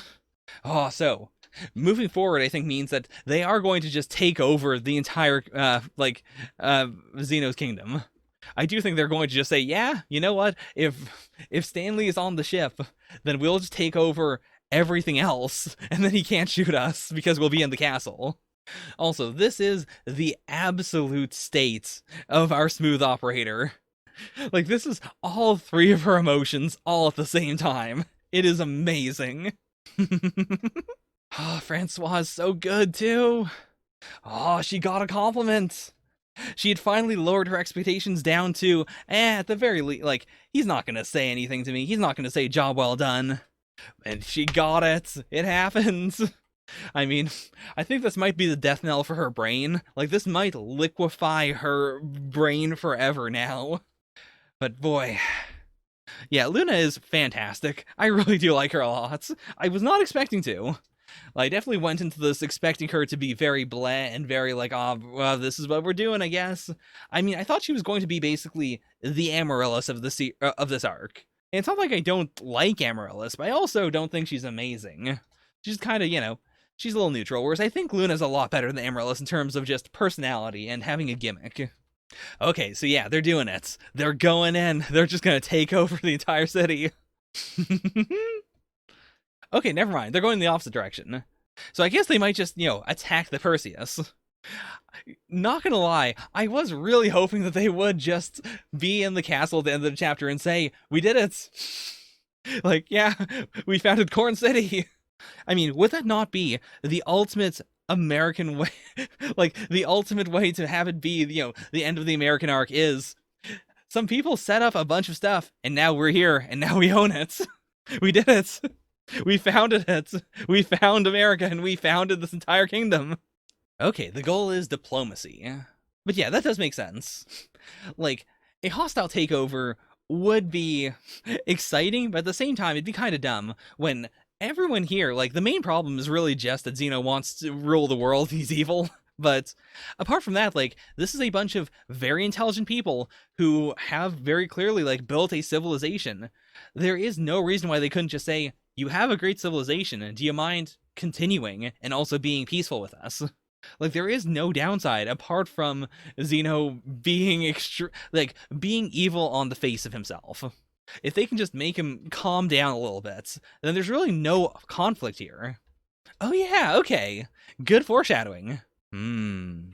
Okay, so to make up the difference then some, how about some info you'll be 10 billion% excited about? What is he going to do? I mean, he can't say that they don't actually have the petrification power, right? I think that would be, that would be too much of a giveaway. Like, that would be just completely cutting their legs off. And it can't be just, some scientific information from the old world. Like, that would have been, like, if they were negotiating with, the old Ishigami village, that could have worked. But I don't think there's anything that Senku knows that this kingdom would not also know about, right? Okay. I mean, that isn't giving up that they don't actually have the power to stone people. But it is the exact opposite. It is giving up the way to break people out. And he's not even doing it as we have a way to break people out of stone. It is just him giving up the recipe. Huh. Yeah, it's so direct, so blunt. I mean, I think that is inherently then a statement of, like, I was approaching this as, overall, they don't really need to be enemies. But I think Senku is now directly stating, we don't need to be enemies. Like, I wouldn't be saying this to you if I thought we were going to be enemies. Like, you can just have this information because it is better if we both have it. Yeah, like, you can make it all you want with Korn. They are already, yeah, their goals are aligned. The main problem really is just Zeno, who they have with him. And I think this, I don't know if this is enough for them to flip Zeno, but I think, if they are just extremely direct and honest, they might be able to convince him that, even then, like, Senku's goal is not to become dictator of the world. So, I mean, I don't think he would want Zeno to be dictator of the world either. But if he's leaving it at just, this is we need to find the Y-Man, therefore, we need to build space flights. Like, that might be it, actually. Senku might legitimately just be thinking of this as, we need to build space flights, and that is prioritized above, anything else. He might let Zeno be world dictator, now that I think about it. There's really no reason why he wouldn't be okay with that, as long as Zeno would in turn allow him to fly to space. Oh, and they're doing it in the cornfields. They're founding the Corn City in the cornfields.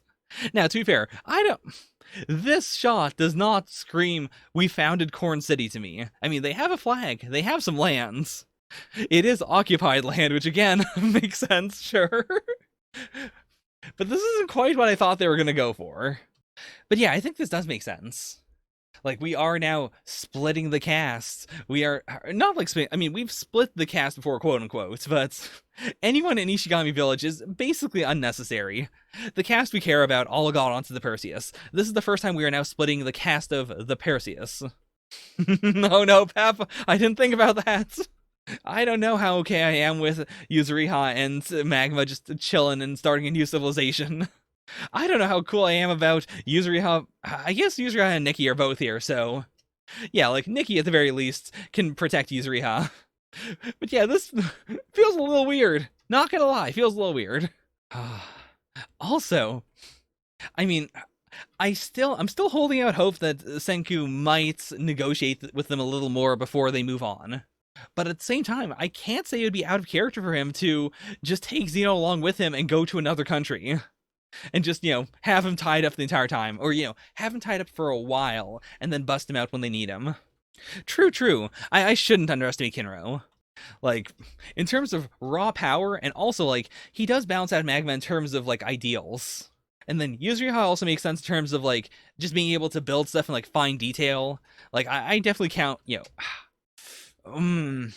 I just realized, though, that if they leave Yuzuriha behind, they can't fix anyone who's been turned to stone and then shattered. Like, if they've been turned to stone and then very neatly broken, sure. But if there's any other civilizations that have, like, a lot of shattered statues, that's going to be a problem. Alternatively, we might be building up to a point in which... I don't know how they could possibly do this, but a scene in the next arc where they're fighting a different civilization, and the big twist is they draw a picture of Senku and they throw it at the main villain, and then as the picture is floating in midair, Stanley snipes it in the head, thus sniping the main villain as well. Yeah, to be fair, like, even if they find shattered people, they could just say, put them all in a shed. Much like very early on in Dr. Stone with the cripple shed. Like, they could just make some sheds, and then eventually, either they'll bring Yuzuriha over to fix them, or maybe they'll find some other human being on the planets who can put together people. That is also a possibility that I haven't really considered. There's gotta be one other human being on the planet that has the puzzle the puzzle fixing ability of Yuzuriha. And yeah, you're right. Like, she is the ultimate, like, she is numbers incarnates. Like, as long as she's around, they can fix anyone. And that also means, like, if they revive someone and they say, I won't help you unless you revive my wife and daughter who have been broken, well, then it's really good that they have Yuzuriha there. So yeah, makes sense. And it does change the dynamics of the cast now, in that, yeah, like, if someone gets turned to stone and shattered, we don't have an absolute guarantee that they'll be fine. I mean, it's a little anxiety-inducing to me that they don't have a radio. I mean, maybe, like, depending on how Corn City goes, if they eventually come to a truce with Zeno's empire, I guess we could just say at some point that, oh, Zeno starts sending them transmissions, and they pick them up, and it turns out that they've, come to an agreement. Man, what a chapter. I feel like I say that constantly. And it's not like this was super explosive, but it was good. Like, I'm glad we finally had, Senku and Zeno meet up. I'm glad that Luna's moving a little forward. I mean, she's not going to get anywhere with Senku, but fair. I mean, that's just being a member of a harem. Or rather, being a side piece. Like, there is no real harem because, like, Senku just kind of, like, drops girls around the world. He's got side pieces everywhere. But he doesn't, like, gather them together. We're not going to get something like the scene in Season 3 of Is It Okay to Pick Up Girls in a Dungeon, where we do just see the entire harem in one room, and it's real wild. But yeah, New Group is extremely big.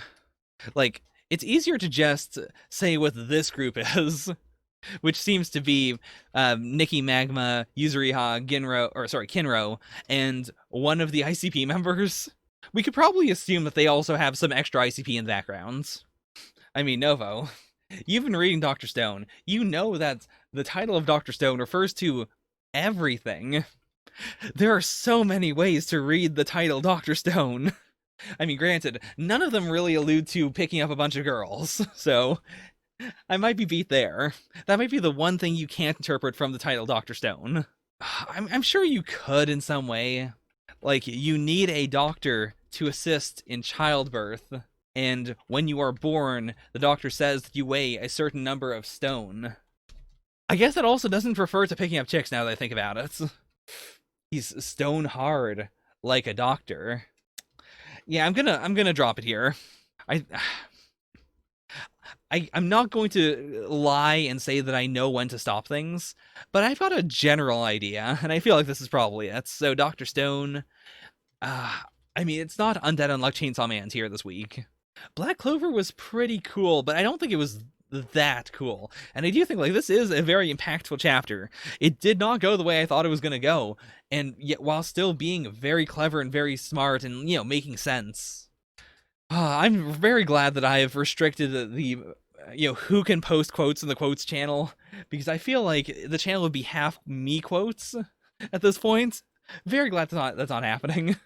I mean, to be fair, I will say, if you do post quotes in a not quotes channel, I will look over them and post them in the quotes channel if I deem them worthy. I think Zaku also has permission, and Zaku is much less controlled than I am, so that might also be a problem, but we'll live with it. Anyways, that is Dr. Stone. We have to have Zaku quotes, right? There's no way we don't have Zaku quotes in the quotes channel. There's no way. But as you look over that, let me move on to My Hero Academia, number 286, The Ones Within Us. Oh, do you not? Okay, I do apologize then. I thought you did. I'll give you those permissions later. But yeah, I want to democratize the quotes channel a little more. I mean, Novo, I don't think that being able to speak counts as being fine in manga specifically. I mean, you've read JoJo's, right? You can speak for a whole chapter in a manga series and then die and then be told, his lungs were both ripped out of him. Oh no! Yeah, okay, never mind. I should probably back off of that one. That's probably yeah, that's bad. Oh boy, is that Shigaraki? Wait a minute. Let me look at his face. Is that Shigaraki? Boy, he's looking real rough. He's so crispy and his face looks so flat and his nose is so wide. I mean, I guess that might just be the cavity in his skull because his entire nose has been annihilated. I'm gonna save this one as well. Surreal. You ever feel like this some days? You ever feel this crispy? Okay. I mean, to be fair, I don't know if falling on the ground... I mean, sure. Falling on the ground is still bad, so thank you for saving our crispy boy's life. I mean, our dead boy's life. Never mind, crispy boy's also gonna be just fine. I keep on forgetting about his ridiculous healing factor. It also does make sense, like, if All for One and One for All are similar in that, like, yeah, like, it would make sense that you can have vestiges of All for One himself. And of course, All for One would not know that. Like, he wouldn't have bothered telling Shigaraki about it, because why would he have tested it? And also, that doesn't, like, that's still All for One in control, right? Like, that does not sound like Shigaraki in the slightest. He's way too composed. I mean, also, the squiggly bubble. When you use this power out of anger, it'll really start working for you. Oh boy, I mean, we've been seeing some real wild Deku as of late, but is he gonna go even more beast mode? Oh boy! Oh, his eyes don't, like, I mean, they've gone way past human at this point. Like, they are bulging out of him now. I mean, the feral, wild, demon power mode, like, that's a time-honored Battle Shonen tradition. And it is pretty wild that Deku does not have one of those, but it sure feels like it here. It sure feels like he has unlocked his devil powers. Like, that's the thing. It's scarier because it isn't a devil inside of him. He's just that mad. Oh, he chopped through one of them. These 2 pages are bonkers. Also, I genuinely don't know. I mean, this can't be a metaphor, right?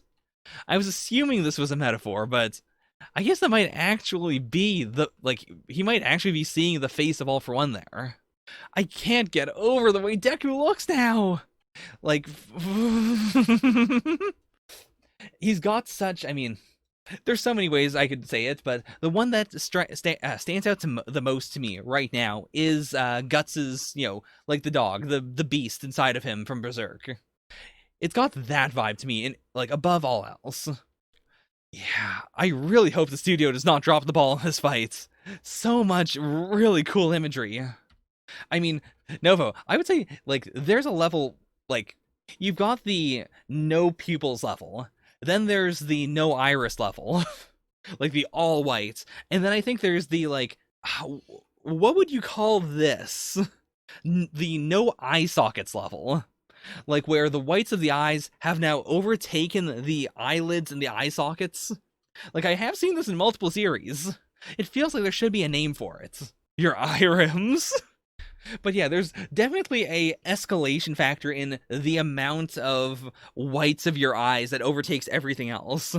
Until you turn into Spider-Man. Or I guess when you turn into Venom. That's a better way to put it. Like, this is definitely Venom eyes rather than Spider-Man eye holes. Meanwhile, casual walk through Syro. Is Syro based on a Star Wars thing? I mean, most of the cities are, but that Syro does not sound familiar to me at all. Like, just as a word. Oh, Deku's finally tapping into the Bakugo force. Master scent, I smell too. Actually. I mean, you could interpret this as, like, he is smelling both, his new master Shigaraki, but he's also smelling All For One inside of him. There's also a tiny chance that he interprets both of these as the same smell, but now he's smelling angry Deku. As I say that out loud, that doesn't really hold any water to me. I'm going to retract that one. I was wondering if, like, All For One and One For All both have, like, a similar smell to them. But no, I think that's definitely supposed to be he's smelling All For One and he's smelling Shigaraki at the same time. Like, this isn't just a metaphorical thing. Like, in some way, the actual flesh of All For One is playing into this in a way. Still haven't seen a whole lot of the kids actually doing anything, which is a little disappointing. I mean, the main fight we're having is so spectacular that I can't really fault it. And, like, they had some cool interactions with Gigantomachia before. Obviously, this is going to be round 2. I mean, I could see a twist where Gigantomachia's brain has devolved so much that Koda can just tell him stop like an animal, and he does go like, oh yeah, it's fine. I would not be against the ultimate twist of Koda can control Gigantomachia, and then Gigantomachia is just kind of his stand for the rest of the series, but I don't think we're going there. Hey, homie. Oh, feels like nothing has gone better ever since then. It's like the days are longer and the shadows have grown. Oh boy! Oh boy! What 2 fingers are these? I think it's gotta be this, right? He's gotta be smashing the peace sign into his face, right? I thought, when I first saw that, I immediately thought of the devil horns, but that's gotta be the peace sign. Oh, this one, right? Like, I'm imagining that you, the audience, are Deku in this scene, so I'm just gonna, like, smush my hand against you. Yeah, that seems right. Wait, no, there's no way. Wait, he's missing his thumb on that hand. Yeah, so it would have to be this one, but this part of the hand is gone, right? Or is this his thumb over here? That's his pinky and ring finger. Okay. Oh, that's such a swole pinky. Also, I can't physically do that with my pinky and ring finger. Like, my control of my ring finger will not allow me to. This is content. Okay, let's move on. I don't think anyone wants to see me staring at my fingers. Oh, is he going in?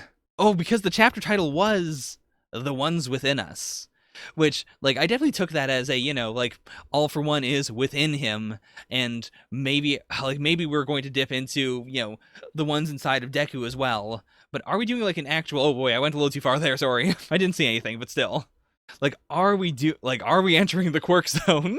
And it is the exact opposite of Deku with his predecessors, with, those remnants. Like, he wants them to help him, and he wants them to help, like, it is a mutual thing, whereas Shigaraki, being the ever-petulant child, is still fighting against All For One, even if All For One is stepping in and trying to help.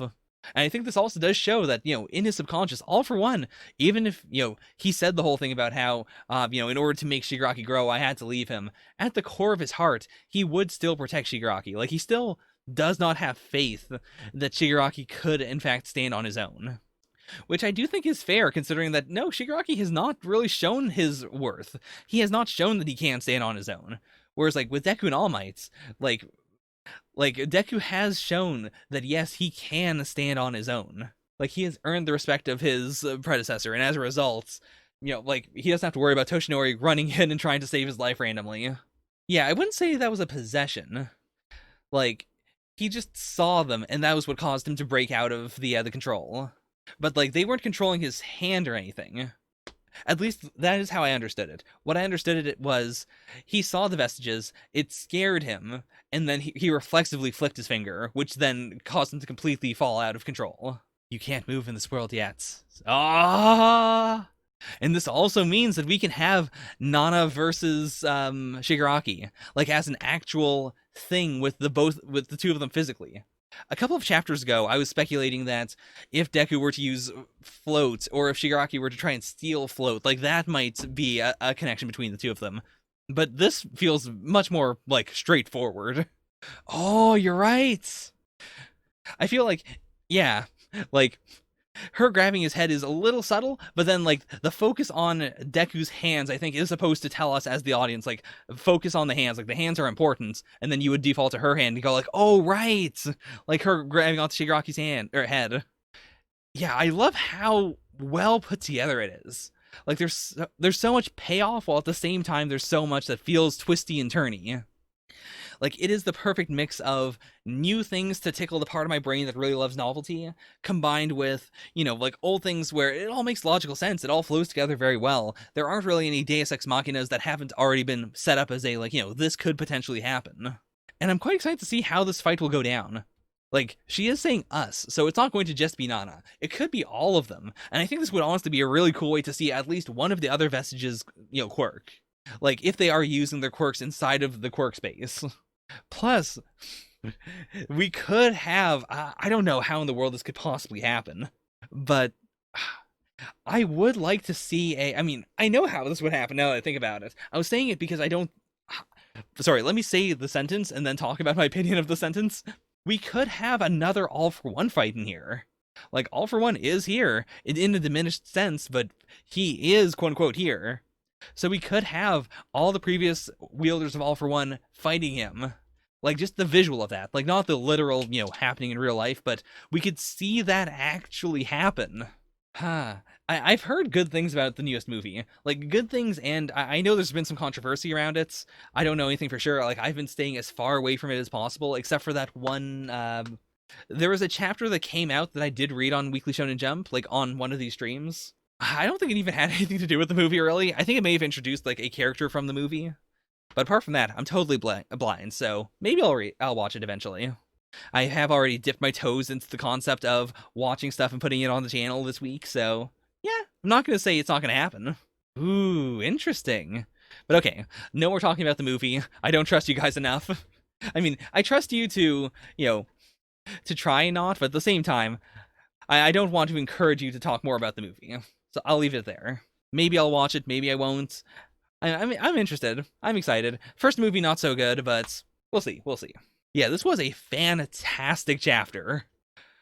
Like, just, man, Horikoshi has been going buck wild with the arts. And I really am fascinated with the idea of this being, the most berserk we've seen Deku. Like, in the past, we've seen Deku giving it his all, but that hasn't had the same, like, almost evil energy without it being a, hidden demon inside thing. Like, it is just him being mad. I think that is such a cool aesthetic. And there's so many levels to this fight now. Like, everything we've done up to this point has been, like, it feels like we've really hit the absolute peak that could physically happen in terms of this fight. Like, after this, like, if Shigaraki just gets some more time to rest, then we're back to square one. Like, he can just heal back up.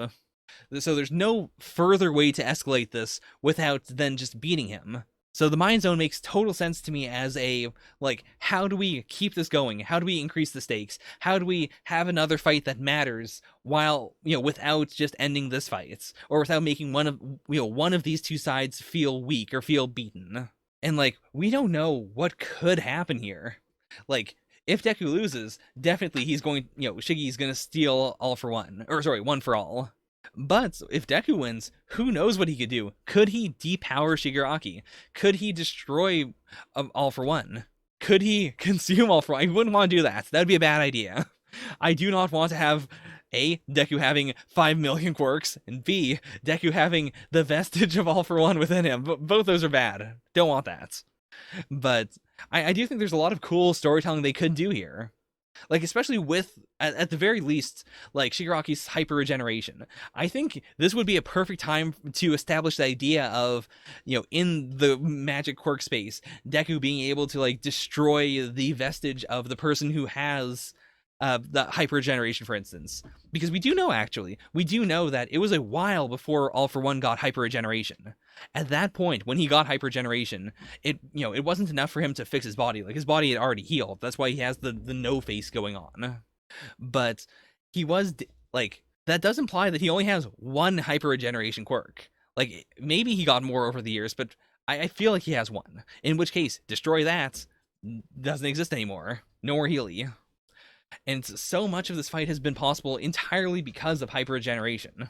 So I think I will put that down as my guess, that no matter what happens, at the very least, like, they'll either destroy the hyper regeneration quirk, or they'll be able to, like, find the vestige of the person who used to have it and turn him against Shigaraki, or, like, pull him out or something.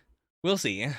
And there is, of course, the thing that's been looming over the entire series, the idea that Shigaraki, like, due to the naming system, which I don't want to repeat because I know I'm going to get it wrong, but essentially, there is a theory that Shigaraki should be the next one to inherit All for One because of a name pun in his, or, a number pun in his name. And I could see something like that. Like, again, not sure how this would work narratively, but I could see an ending to this in which Deku, instead of trying to steal anything, he gives Shigaraki One for All, and in return, All for One jumps into him, and they swap powers briefly or something.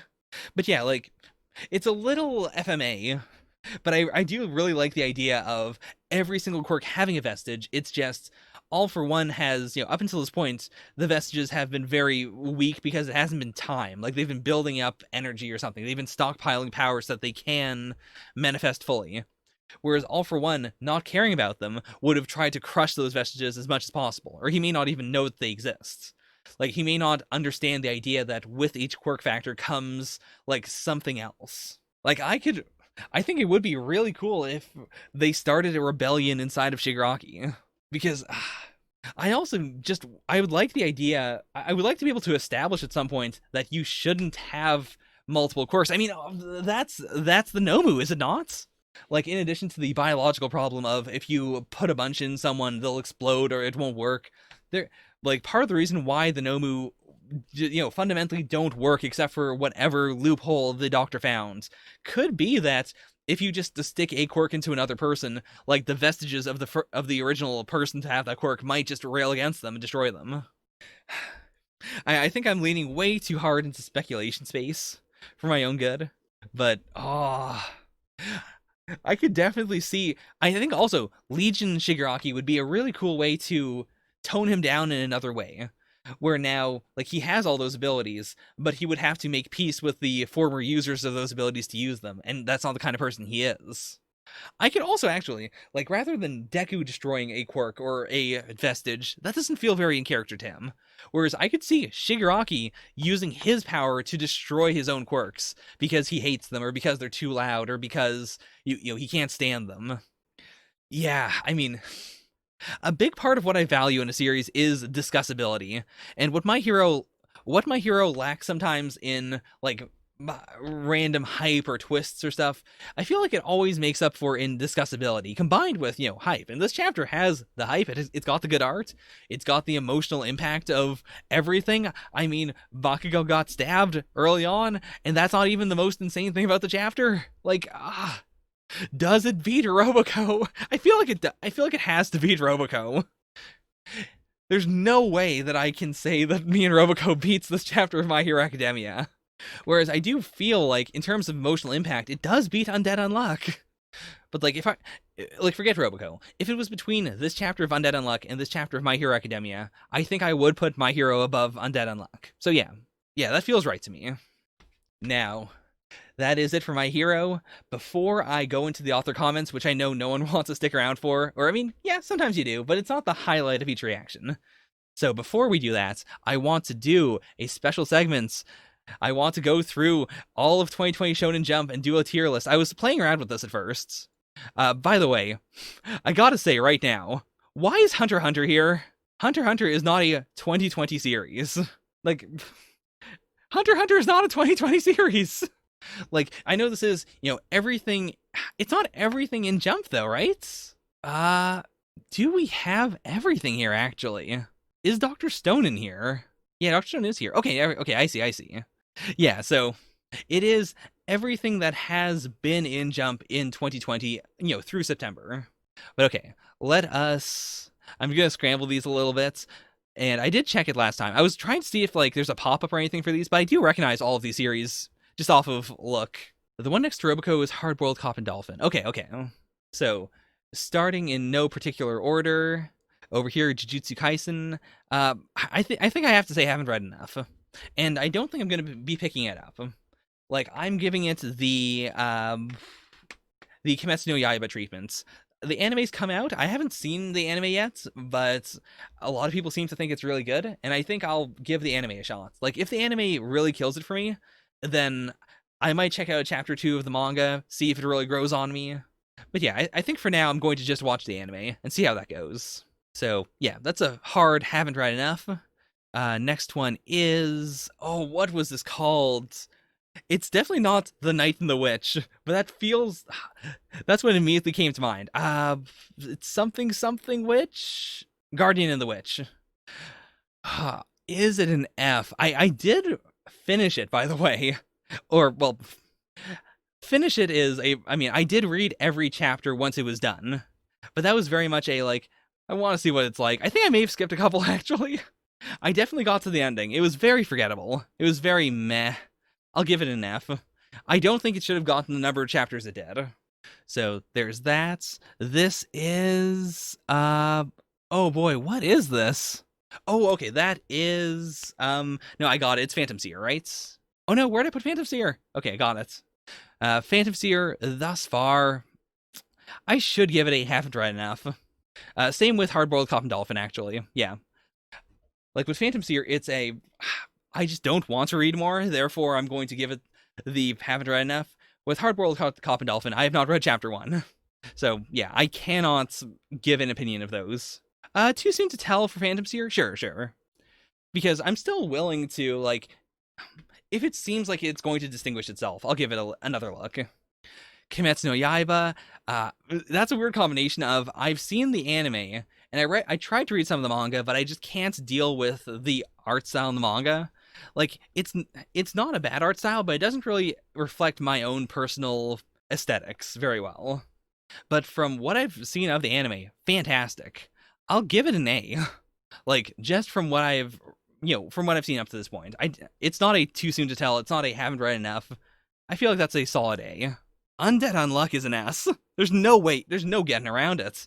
Undead Unluck is so consistently one of the best manga currently running in Jump. But yeah, like, when I say, the tier of the series, I think I am saying, the series altogether, like, everything I've consumed of it. Mashle, Now, I have read a fair bit of Mashle, so it certainly is not haven't read enough. It also is not too soon to tell. Like, if anything, Mashle is consistent. I can't... Do I want to give it an F, though? Like, it is doing something. And what it is doing is a niche that I think it is doing fine. Like, I definitely imagine there are people who read Mashle every week and go, yeah, it's pretty good. Whereas, like, I could not, like... I've been able to read Mashle, whereas I could not force myself to read all of... Guardian and the Witch. Yeah, like, I think D is, like, F is, I don't like it one bit, no siree. Whereas D is, like, there's something there. Chainsaw Man S. You can't dodge around it. Chainsaw Man S. Like, if anything, it would flip between an A and an S, but it is a series where there is nothing I dislike about it. I'm not going to stretch this out by going through all the tier lists that other people on the server made, but in case you are a YouTube only, check out the server. In the Shonen Jump channel, I believe, people have been making their own tier lists. Like, let me check just to make sure I'm not lying about that.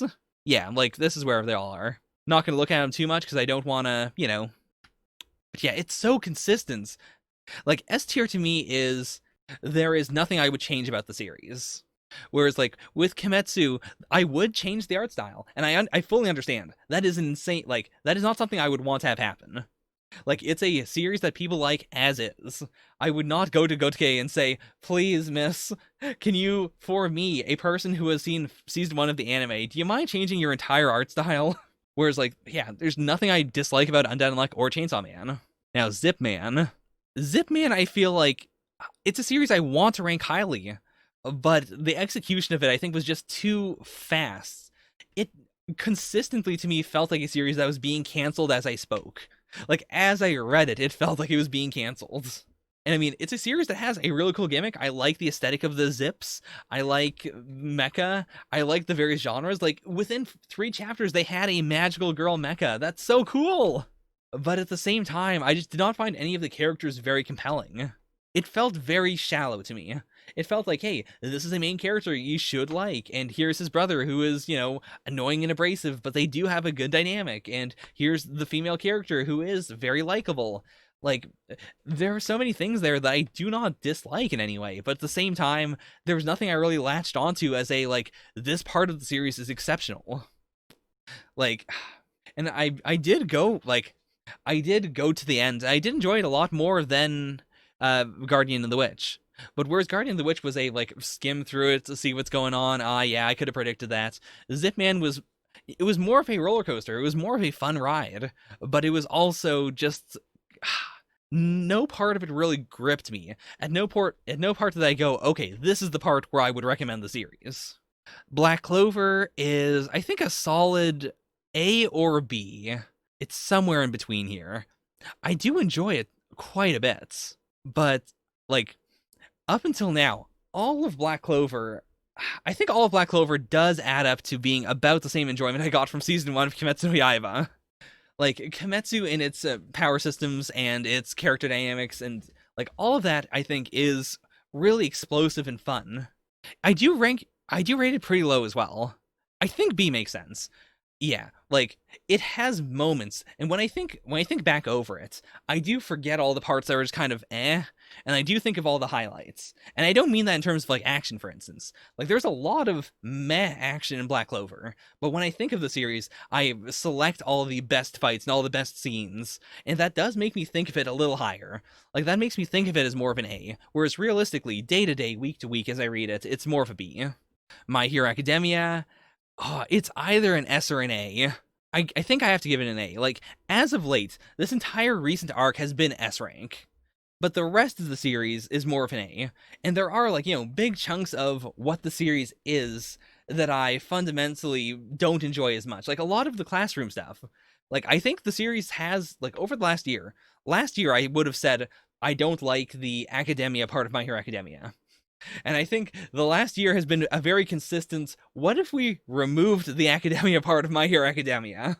Like, this entire arc, and, and My Villain Academia, like, both of those were very big arcs that very lightly skirted into, school stuff, and we did have a school arc in between there. But, like, it has been doing what I really like about the series, but I cannot separate everything I really like from the parts of the series that didn't work so well. Yeah, the A versus B arc was rough. Like, that's what I was thinking of when I was thinking about the, oh yeah, we're going back to the, I keep on saying the academia part of it. I do think of it as a hard split between the My Hero and the academia. Like, similarly, Hunter x Hunter, I've got to give a B. I have to put Hunter x Hunter on the same level as Black Clover, which I think is absolutely insane for a lot of people. But, like, my rationale is, when Hunter x Hunter is very good, it is very good. But when it is bad, it is clunky and not great to look at, and kind of just dull. Yeah. Like, the most recent arc of Hunter x Hunter, been rough, but even back then, like, even when I finished the anime, I would have not said that the anime was an S-rank series. Because even if I love Chimera Ants, like, that doesn't make up for, like, Chimera Ant also has a lot of bloat in it. And, like, Greed Islands, when I think of Greed Island, I think of, mostly the ending and then some of the slice of life shenanigans, but there's also a fair bit of bloat in Greed Island as well.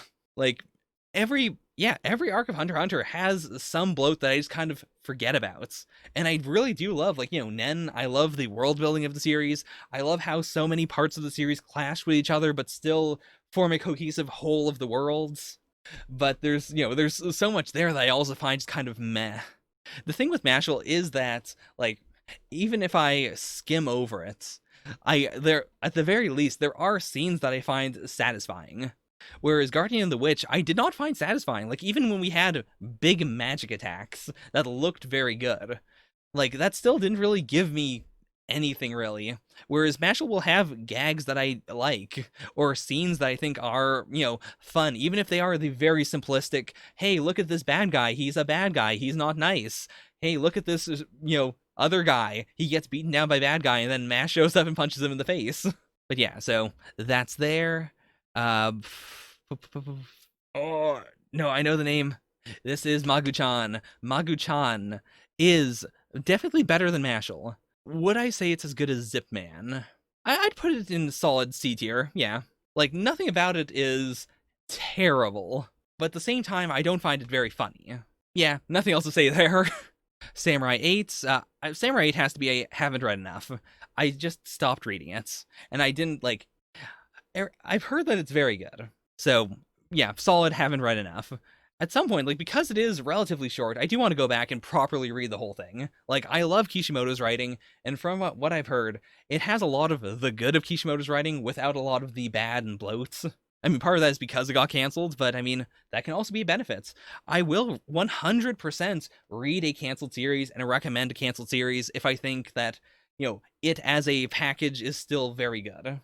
Yeah, my main problem was really just the flatness of the art. Like, the fact that I could not tell what was in the foreground and what was in the backgrounds. But I'm hoping that later on there's a bit more shading. Mission Yozakura Family. Oh, boy. Yozakura is a series where I think if I read more of it, I would like it, like, because it is very family focused. Like, that's something I've really been praising Our Blood Oath for, because it has, like, I'm very bad when it comes to big casts, which is the other thing. Like, the family in Mission Yozakura Family, like, the Yozakura family is very big, and as a result, I inherently get worried and scared, and I can't enjoy it very much. Whereas Our Blood Oath is two brothers, and because of that, I can get into their bond a lot more. Even if, the main couple in Yozakura Family is, like, those are the main two you should be focusing on, I can't, because the girl has such a big family. And also because we don't really focus on her that much, or at least we didn't in the early chapters. Like, I read up until, like, chapter 8, I think. But yeah, so I think I'll toss that also into haven't read enough. Like, if I sit down and actually read it, I might like it. I was also, going into it, I was biased because I thought of it as a, like, oh, this is definitely just a cash-in on the vibe of Spy X Family. And I think now that I've distanced myself a little from that point, I should be able to enjoy it more as its own thing. But yeah, I mean, I'll get to it when we get to Our Blood Oath. Or, yeah. Before then, of course, we have a Bone Collection. Bone Collection, pretty good, honestly. I really liked what we got of it. I think it has a bad ending. I think that the mangaka really should have, like, either committed to the time skip or committed to not doing the final arc. Like, having the final arc end with the, I'm going to bind you here for our wedding, and then you are going to understand that being in a relationship with a human is good, and then you're going to die, and then we're going to do the time skip. Like, it felt weird to me. It wasn't super satisfying.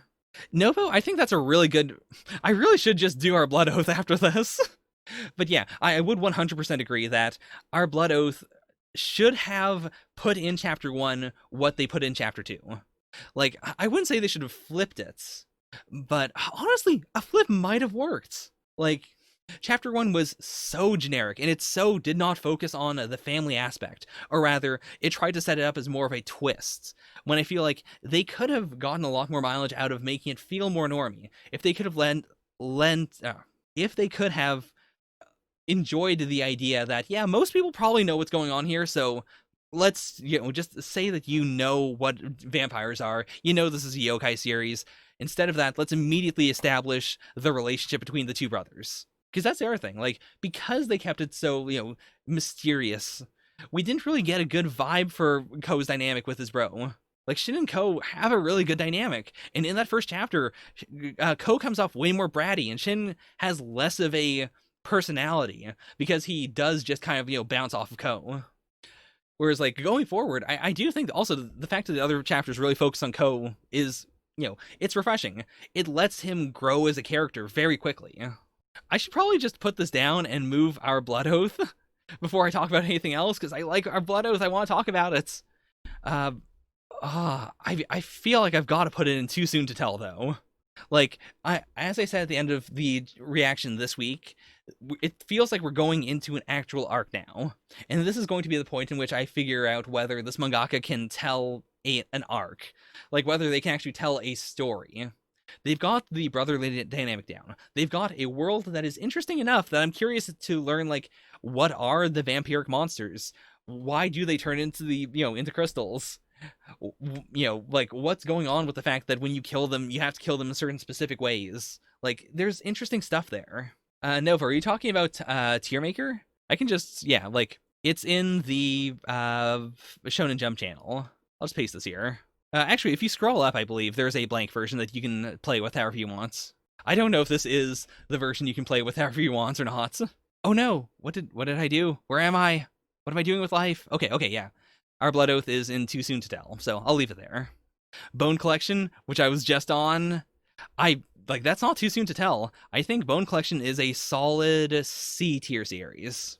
Like, I would still recommend it as a, like, do you want a yokai series that's funny and that has, that is more pro yokai? Yeah, it's a solid C. It's up there with Zip Man.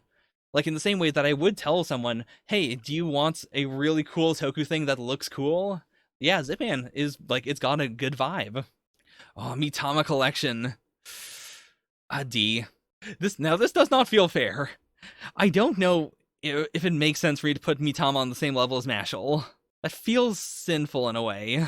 Oh no, Mitama... Mitama Security, right? Mitama Security. Sorry, I had a brief Bone Security and Mitama Collection mix up in my brain. But yeah, I would say in terms of overall enjoyment, I've enjoyed it about as much as I enjoy Mashal. That's, yeah. Whereas A Gravity Boys, I would say, is definitely... It feels weird to call it a B tier, but I think it's B tier. Like, it's throwing me off because I inherently feel strange putting something like this on the same level as, like, Hunter x Hunter. But yeah, like, A Gravity Boys has very good world building. It builds upon itself in a way where I do enjoy every chapter more and more. It's still not fantastic, but, like, also, if you were to, like, squeeze down all of Hunter x Hunter into, like, 20 chapters or however we're at right now with A Gravity Boys, I feel like I would enjoy them about the same. Or rather, if A Gravity Boys... Sorry, I can't get Bone Collection off my mind. If A Gravity Boys ran as long as Hunter x Hunter, I feel like I would enjoy it about as much as I enjoy Hunter x Hunter. Now, as I'm saying that, I feel an urge to pull it down to C tier, but I'm not going to. Like, I do think when A Gravity Boys is good, it's very good. But I think that's also the logic I've said for, like, Bone Collection and for everything else. So yeah, I think C tier should be the when it's good tier. Whereas B really should be the I rate it because it is consistently good. Like, it may not be the highest ranking, but it's still consistently good. It does... I want to commit to this tier list, though, because that's what everyone else is committed to. But I should have more strata. But yeah. Then we have... Oh, I know what this one is called! This is, of course, Ayakashi Triangle. Ayakashi Triangle is... I've read a little, and, like, it seems like it is going to be consistently what it is, which is probably a D tier. I think if I liked women, it would probably be higher. Like, it is definitely leaning on that ecchi energy.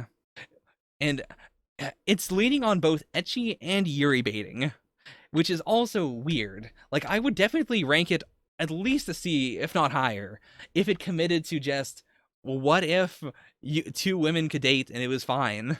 And the only one who thinks it's weird is the ancient evil spirit that wants to eat one of these girls.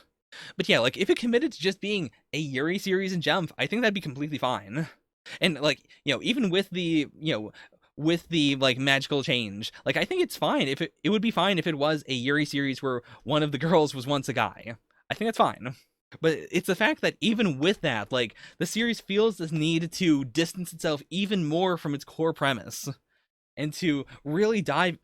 I don't remember if I said this on the channel or not, but I am very fascinated when Japanese media feels the need to act like something that I, as a Canadian gay man, think is normal.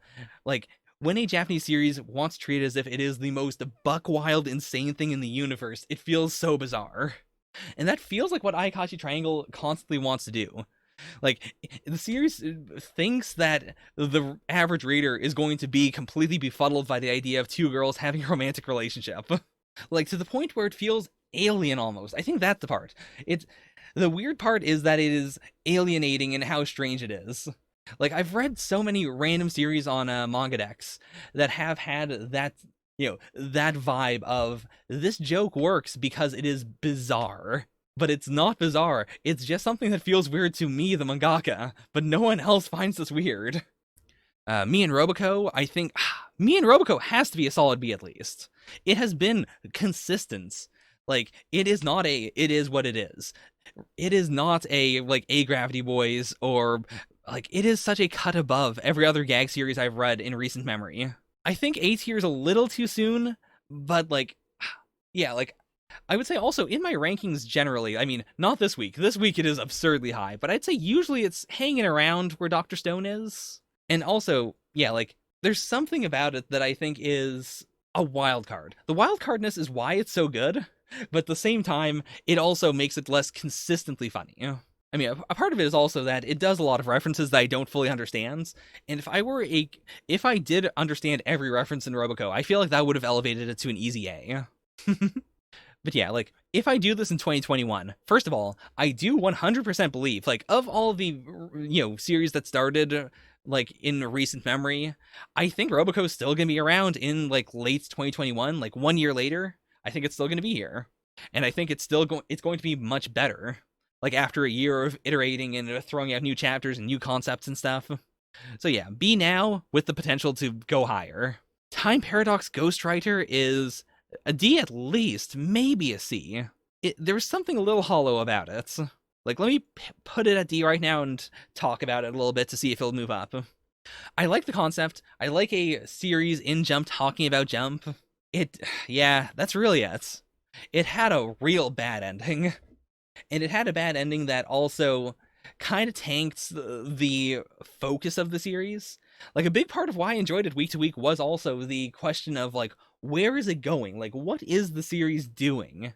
Which is always a gamble. And I do think, in terms of experience, it was a very fun ride. But I think what it had to say about manga was kind of trite.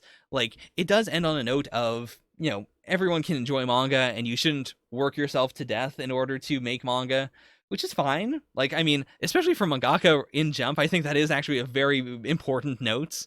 But as a reader of manga, it didn't feel that great. Yeah, I think the D is a good tier for it. Like, yeah, I hope that the series does well enough that they get some notoriety, that they get more offers in maybe different magazines. I think also Shonen Jump's probably a bad place to run something like this. Like, I honestly do think right now in 2020, if Death Note had never run and I had Death Notes, I probably wouldn't run Death Note in Shonen Jump. I don't think it's the right climate for a series like that. I think definitely, like, one of the other Jumps, or just, like, another weekly magazine, I think might be a bit better right now, while Jump kind of, iterates and gets another better lineup. I think Jump needs a more stable lineup before more niche series can really thrive here. Also, it does leave a bitter note in my mouth to know that, like, they had to strip the specific wording of the series. I think chapter 1 really hit for me because, like, chapter 1 and chapter 2 hit really well because the series immediately said, yeah, this is plagiarism. Like, it is future plagiarism, but it is plagiarism, and that is the main problem. The later note, like, the exact wording changes later on, or, in the volumes in order to step away from the exact statement there. And I just find that really weird. Like, I really like how extremely blatant and straightforward it was. So yeah, it's a D. Burn the Witch is at least an A, maybe an A. I don't think it's an S. Like, there's too much empty space in those 4 chapters. I still really like it. I mean, I love Kubo. And I do appreciate the idea of Burn the Witch as a seasonal manga, as something that, he's going to just do when he wants to. And there's so much space already there. He's already made, the Top of Horns. He's already created the world. He clearly has an almost unlimited number of dragon designs to pull from. The thing that, keeps it at A is really just that I enjoyed it, and I even like, the anti-climaxes for both the one-shot and for season 1. But there just isn't enough. Like, it's not a haven't read enough, because I've read exactly enough for me to understand what the series is and what I like and don't like about it. But there just is not enough there. Easy A. Yeah, Nova, I think the main problem might have been that, like, when the series started, I said, kind of as a joke, kind of for real, that, oh, this series is probably running because Jump really wants kids to submit their work, or, like, they want teens, they want young talents to submit their work, so let's run a series about running series in Jump. And I think that might have been part of it. Like, not just artistically that they didn't want to say the word plagiarism, but also that they may have wanted to avoid saying, like, hey, you know, you could read someone else's work and then make your own version and put it in Jump. I think they kind of wanted to distance themselves from that. I mean, it would be very scary if they started running a series and it did very well, and then collectively everyone realized in Chapter 20, oh, this is just One Piece, but they changed all the names and no one noticed. Isn't that what the Noah's Notes guy did? No, Noah's Notes was good. No, I mean before that. Oh, before that? Or he was complaining about that. Somebody was doing that. I think he was complaining about it. Or no, actually, I think he was complaining about manga just being bad. Never. There was a plagiarism thing connected to him, I believe. But the reason he got canceled before Noah's Notes was that he was just saying, I am the best mangaka in the biz, and everyone else is hacks. Oh, it was also that a ton of the panels from Noah's Notes were just images that he redrew and didn't say that he redrew them. That's what you're thinking of, yeah. Yeah. So I can definitely understand why Shueisha would want to distance themselves from saying anything along those lines of, like, this is good. I think they'd be fine if a series did really well and that, you know, it was also pulling from various media sources. But they don't want to be in favor of it. Anyways, Mora King is... I gotta give it an F, I think. Like, Mora King is a situation where I found it initially funny, and I like the premise of it a lot. Like, I like bugs. And, like, it was rough enough that I stopped reading it on the channel. I still gave it a little more time out of channel. Like, you know, just looking at the various new designs and new gags, and it hasn't really evolved very much. We've basically just been seeing more designs. But the mangaka of Mora King does not have Kubo's ability to throw in a bunch of designs and make me go, oh, so many cool designs, I love them. They're just okay, and they have okay gimmicks, and they're okay personalities. And especially with a comedy series, you can't just have them be okay. Like, in a comedy series, you gotta have the big gags that make people like the character really fast, or make the reader really hate the character really fast. You can't just have middle grounds. Did Promised Neverland end this year? I guess it did. Oh my gosh, it's been so long. I mean, even if it didn't, we did get a chapter just now, today, so I guess either way it'd be fine. I mean, is it an A or is it an S? Personally, I never really ranked Promised Neverland super high unless it was a big standout chapter. It could even be B tier, honestly. Like, Gracefield, I think, was S tier. Like, Gracefield was S tier, and I think, like, some of the final arc had S tier energy to it. But most of the series, I think most of the series suffered from being very thorough with its explanations. Like, there was a lot of the kids sitting down and braining things out and figuring out specifically how to do X and Y, and that's not bad. Not at all. But I think it was the mix of action and strategy that didn't quite land for me perfectly. Yeah, I think A makes sense as a, like, splitting the difference between, like, at the worst it was a B for me, at the best it was an S. And I think, like, I mean, it is very notable for me to say that The Promised Neverland, at its worst, was a B tier for me. Like, at its worst, it was still at the same level as Black Clover, in that, like, I really like Black Clover, and I will continuously read it, but it does not, like, land in the upper echelons of manga to me. That is wild, homie.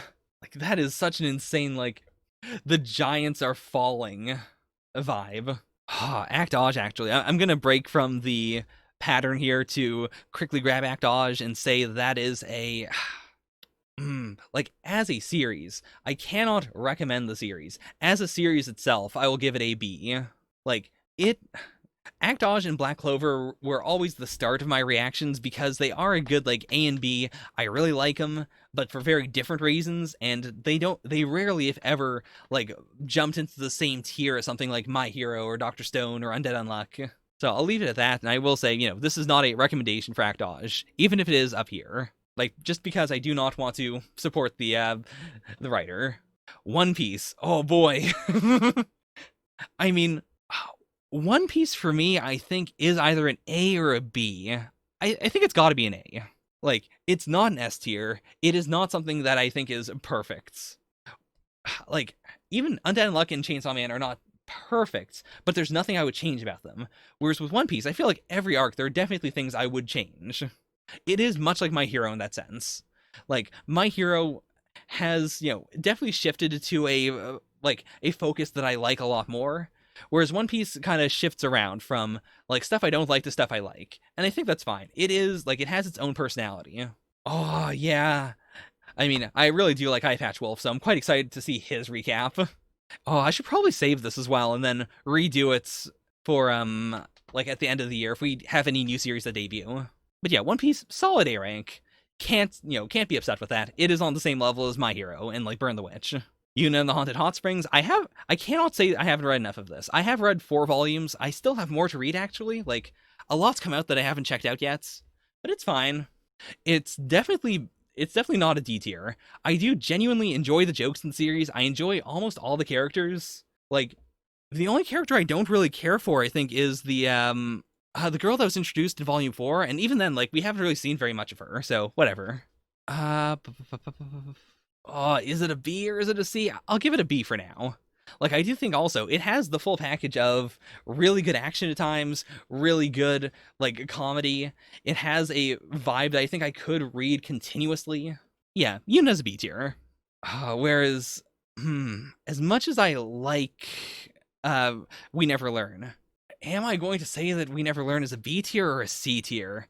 Like, I don't think it's been as consistent. I've had very big laughs from the series, but at the same time, like, the last few arcs have been real rough.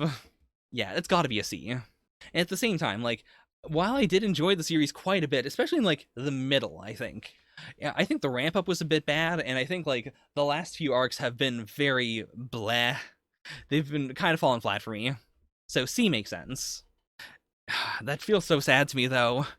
There was a time when it was, like, almost an A tier for me, but yeah, I can't confidently say that. Kokusei Family F.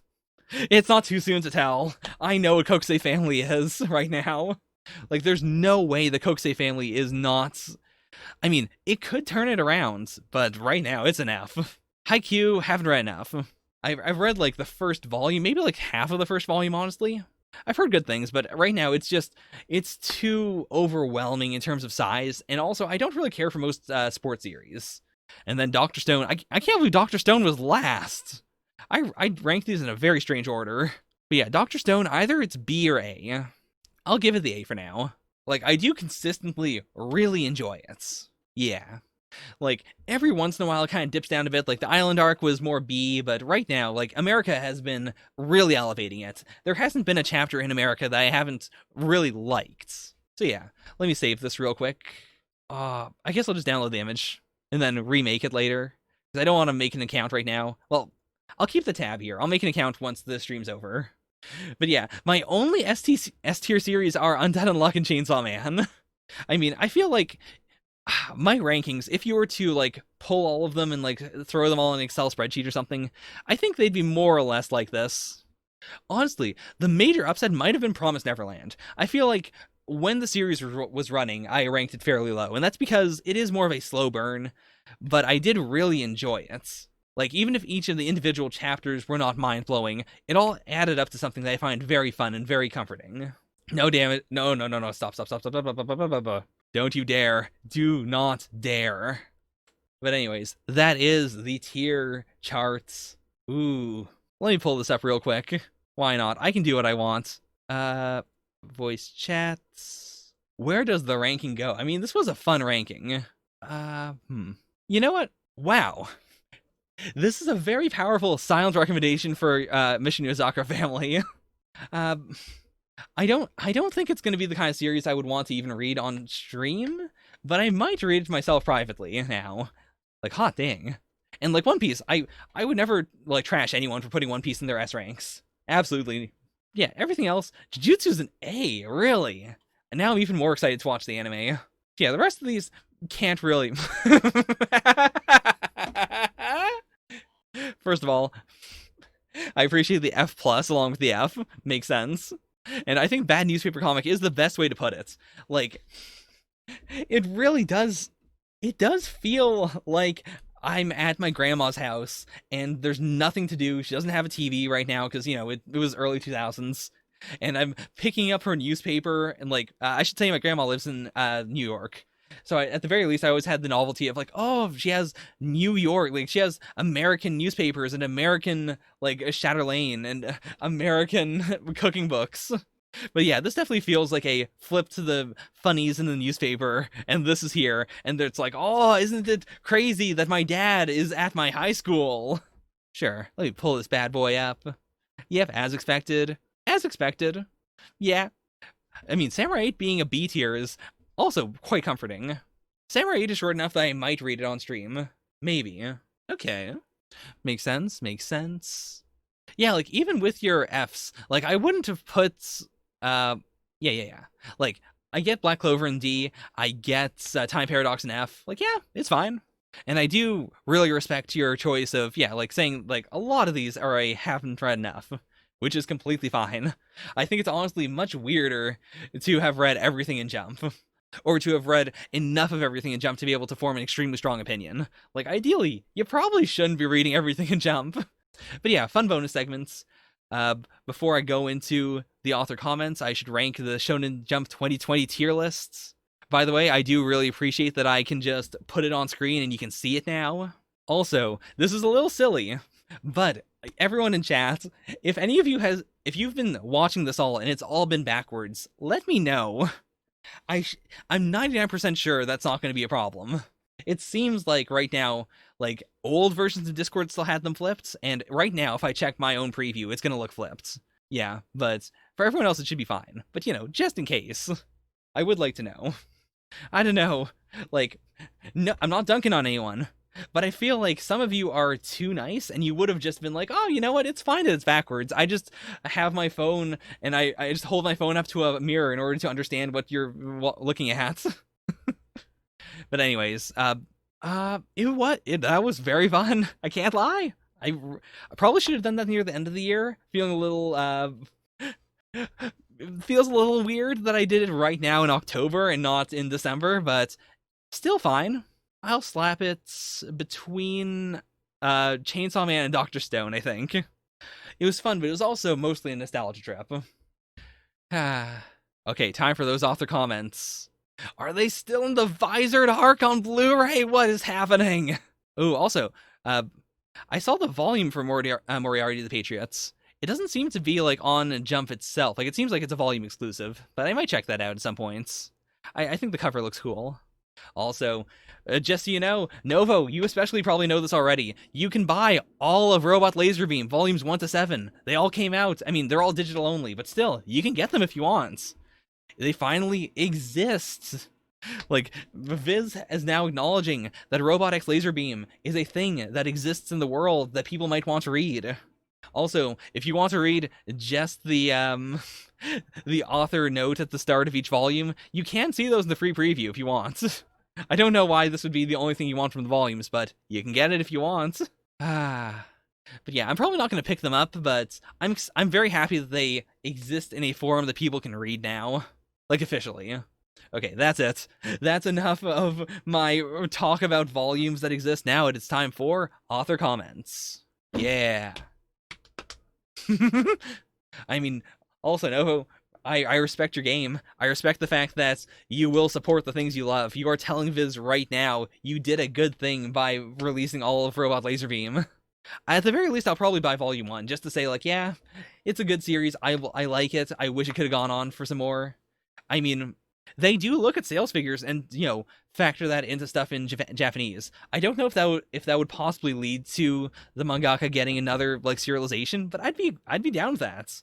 I would be very happy to read another series that he does. Like, Kirko's Basketball, couldn't get into. Robot Laserbeam, really liked. If he did another golf series, that could be really dope. You know what? We could do that, probably. I have Golf It, not Golf with your friends, but I could probably just grab Golf with your friends. My second lead color pages. It seems so insane that Undead Unluck has only had the cover twice, and, like, you know, lead color pages twice. But I mean, I can't... It's breaking my brain to think that. To be fair, like, I think Promised Neverland has also kind of broken my brain in that the editors loved Promised Neverland. They gave Promised Neverland so many color pages. It felt like once a month we got color pages for that series. I know we didn't, but it felt like it. Even then, like, I wouldn't be surprised if 25% of all chapters, that feels like way too much. I wouldn't be surprised if 20% of all Promised Neverland chapters had a color page. But yeah, so in comparison, it feels insane that Undead Unluck has had 2 lead colors ever. Yeah. Oh yeah, this one shot did come out. I didn't read it because I'm so far behind on Kimetsu no Yaiba, but that's cool. I wonder if Jump is asking, like, their old mangaka to do one-shots and stuff. That would make sense. Kind of bulk up the magazine a bit, get people to actually try and read the new series. The 7 layers of the underworld were accidentally drawn as 9. Yuki Tabata, what are you doing? To be fair, I think I actually mentioned that in my Black Clover segment, like when they were depicting the Tree of Kiphalot and all that. I think I definitely... If I didn't say, why are there 9 layers, I should have. Roboco and the Promised Neverland parody. Love them. I know you're busy, but thank you so much, Miyazaki-sensei. It's somehow so heartwarming to see Kayu Shirai, like, in her, like, her re-entry to Jump. It feels so cool for her to just, instead of saying just like, hey, I'm happy to be back, or please buy the art book or something, she's here just to say, I really like the Promised Neverland parody that Miyazaki-sensei did, and also Roboco. Oh wow, Kayu Shirai and Posca both got author comments here. Wow. That also explains why it is that Kayu Shirai specifically gave the shout out to Miyazaki-sensei. Posca now has shilling duties. I'm currently working on the pages for the next Promised Neverland story. Oh boy, it's never gonna end. Yeah, it does feel wild that we're in October now. Boichi-sensei gave me shoes that make the same footprints as those that were placed on the moon. That's so awesome! I love the idea of these 2 precious boomers hanging out, and Boichi hands over. Boichi also, as far as I know, he does not know Japanese yet. Inagaki definitely is not learning Korean. So I can just imagine these 2 lovely boomers sitting side by side on a couch, and Boichi hands over his moon landing shoes. Fall is the easiest season to live through. Yeah, I'd agree. Like, spring you have allergy season. Summer, it's too hot. Winter, it's too cold. Fall is kind of the nice middle ground for a little bit. In Canada, it's for very little. We have such a short, like, season that I would call fall, usually. To be fair, that's a lie. Nowadays, we have much more, like, temperatures. Like, December, when I was a kid, it used to be so icy and so frozen in December. It used to be icy and frozen in September, like, near my birthday. But now it's usually pretty, average. A little nippy, but not the worst. What? I was not expecting a mangaka and weekly Shonen Jump to shout out Hazbin Hotel. What? Is this real? What? This is absolutely bonkers. What in the world? Is Vipsy Pop losing her mind over the idea of I mean, to be fair, based on her style and, like, the things that she's clearly said she likes, I doubt she reads Mission Uzakura Family, but still. A Jump mangaka shouted out Hazbin Hotel. I mean, yeah, it is amazing. I love Hazbin Hotel. But I can't... This is so insane. I mean, to be fair, this feels a lot like super early on, like 2006, 2007? That feels way too late, but, like, around that time, when I would see, like, CNN, when I was, like, being babysat in my cousin's house, and I would see CNN mention YouTube, and I'd be like, what? CNN knows about YouTube? Like, it's that level of, these are 2 things that I didn't realize existed in the same universe. I thought I was the only connection. I thought I was the only person who both read Jump and also Hazbin Hotel. I mean, that's not literally what I think, but that's how it feels in my soul. Novo, I respect you immensely. I really do. I genuinely do. I hope that you enjoy all the volume extras, which I might see the volume 1 volume extras, but I mean, I can't currently get all of the volumes. Though, I hope they have good ones, though. The mysterious drink known as popcorn soda actually tastes like popcorn. What? Let me just pull this out right now. What is popcorn soda? What is popcorn soda? I'm so curious. How does that work? I mean, wouldn't that just taste like I can't imagine this not tasting like if you were to just take the runoff water from making like boiling spaghetti and then putting that into a soda stream. Like I can't imagine it tasting anything other than starchy. Is Komoto predicting the end of the world? What is happening? What are these author comments? Okay, so this one is 8868. Let me quickly check the last one. So that was 9988. So it's not a direct countdown. I don't know. I'm scared. I think he might be destroying Jump. I mean, if it's a number pun, if anyone talks about this on Twitter, let me know. To be fair, I don't know if there's much overlap between people who like Mashal and people who want to understand what is happening here. No, Miyazaki, what are you doing? The lines are of vital importance.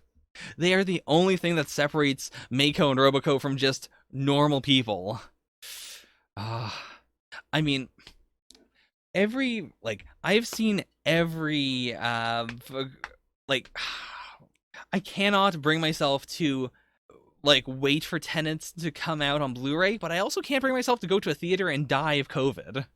So this is going to be a real I'm going to just wait. Like I haven't not seen a Nolan movie in theaters since I mean I think since Inception, I guess? Or did Inception come out before or after Dark Knight? Because that was definitely the spark of me going like, oh, Christopher Nolan's an extremely good creator. I'm going to watch everything he's ever made. So really want to see Tenets, but at the same time, I want to see it in IMAX, or I want to see it like at least in a theater. My son has started showing a lot of interest in bugs. I'm always nervous he'll bring one home. Cute. I played Mario Sunshine for the first time in a while. I'm terrible at platforming now. Is this age? I have heard a lot of spicy takes about Mario Sunshine and Mario 64. The spiciest ones have been, hey guys, Mario Sunshine isn't very good, and hey guys, Mario 64 is unplayable. Both of which I've then heard, people counter with, you just gotta get good.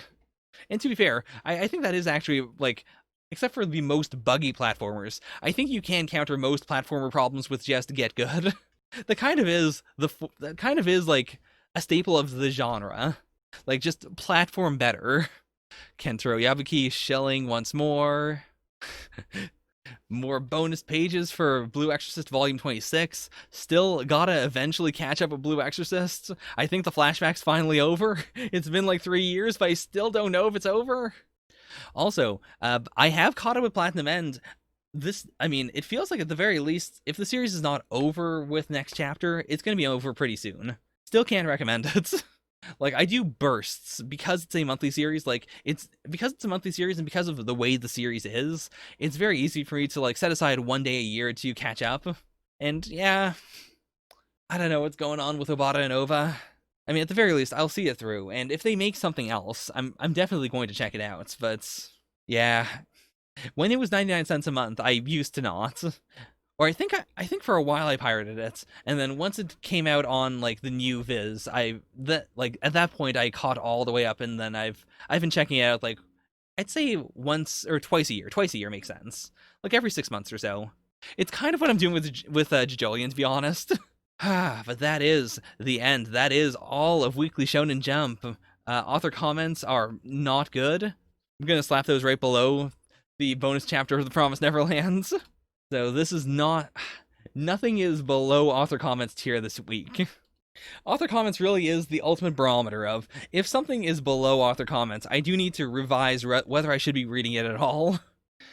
Whew, but yeah, that was also a solid, chunky, almost 3 hours. Thank you all so much for watching. This was a blast and a half. If you haven't checked it out already, I did do a reaction to the, sorry, my brain is getting real bad. I did a reaction to all of the Burn the Witch movie. Thank you. But yeah, see ya, Novo. See ya, everyone. More stuff this week, maybe. Who knows? Bye for now. Nya nya.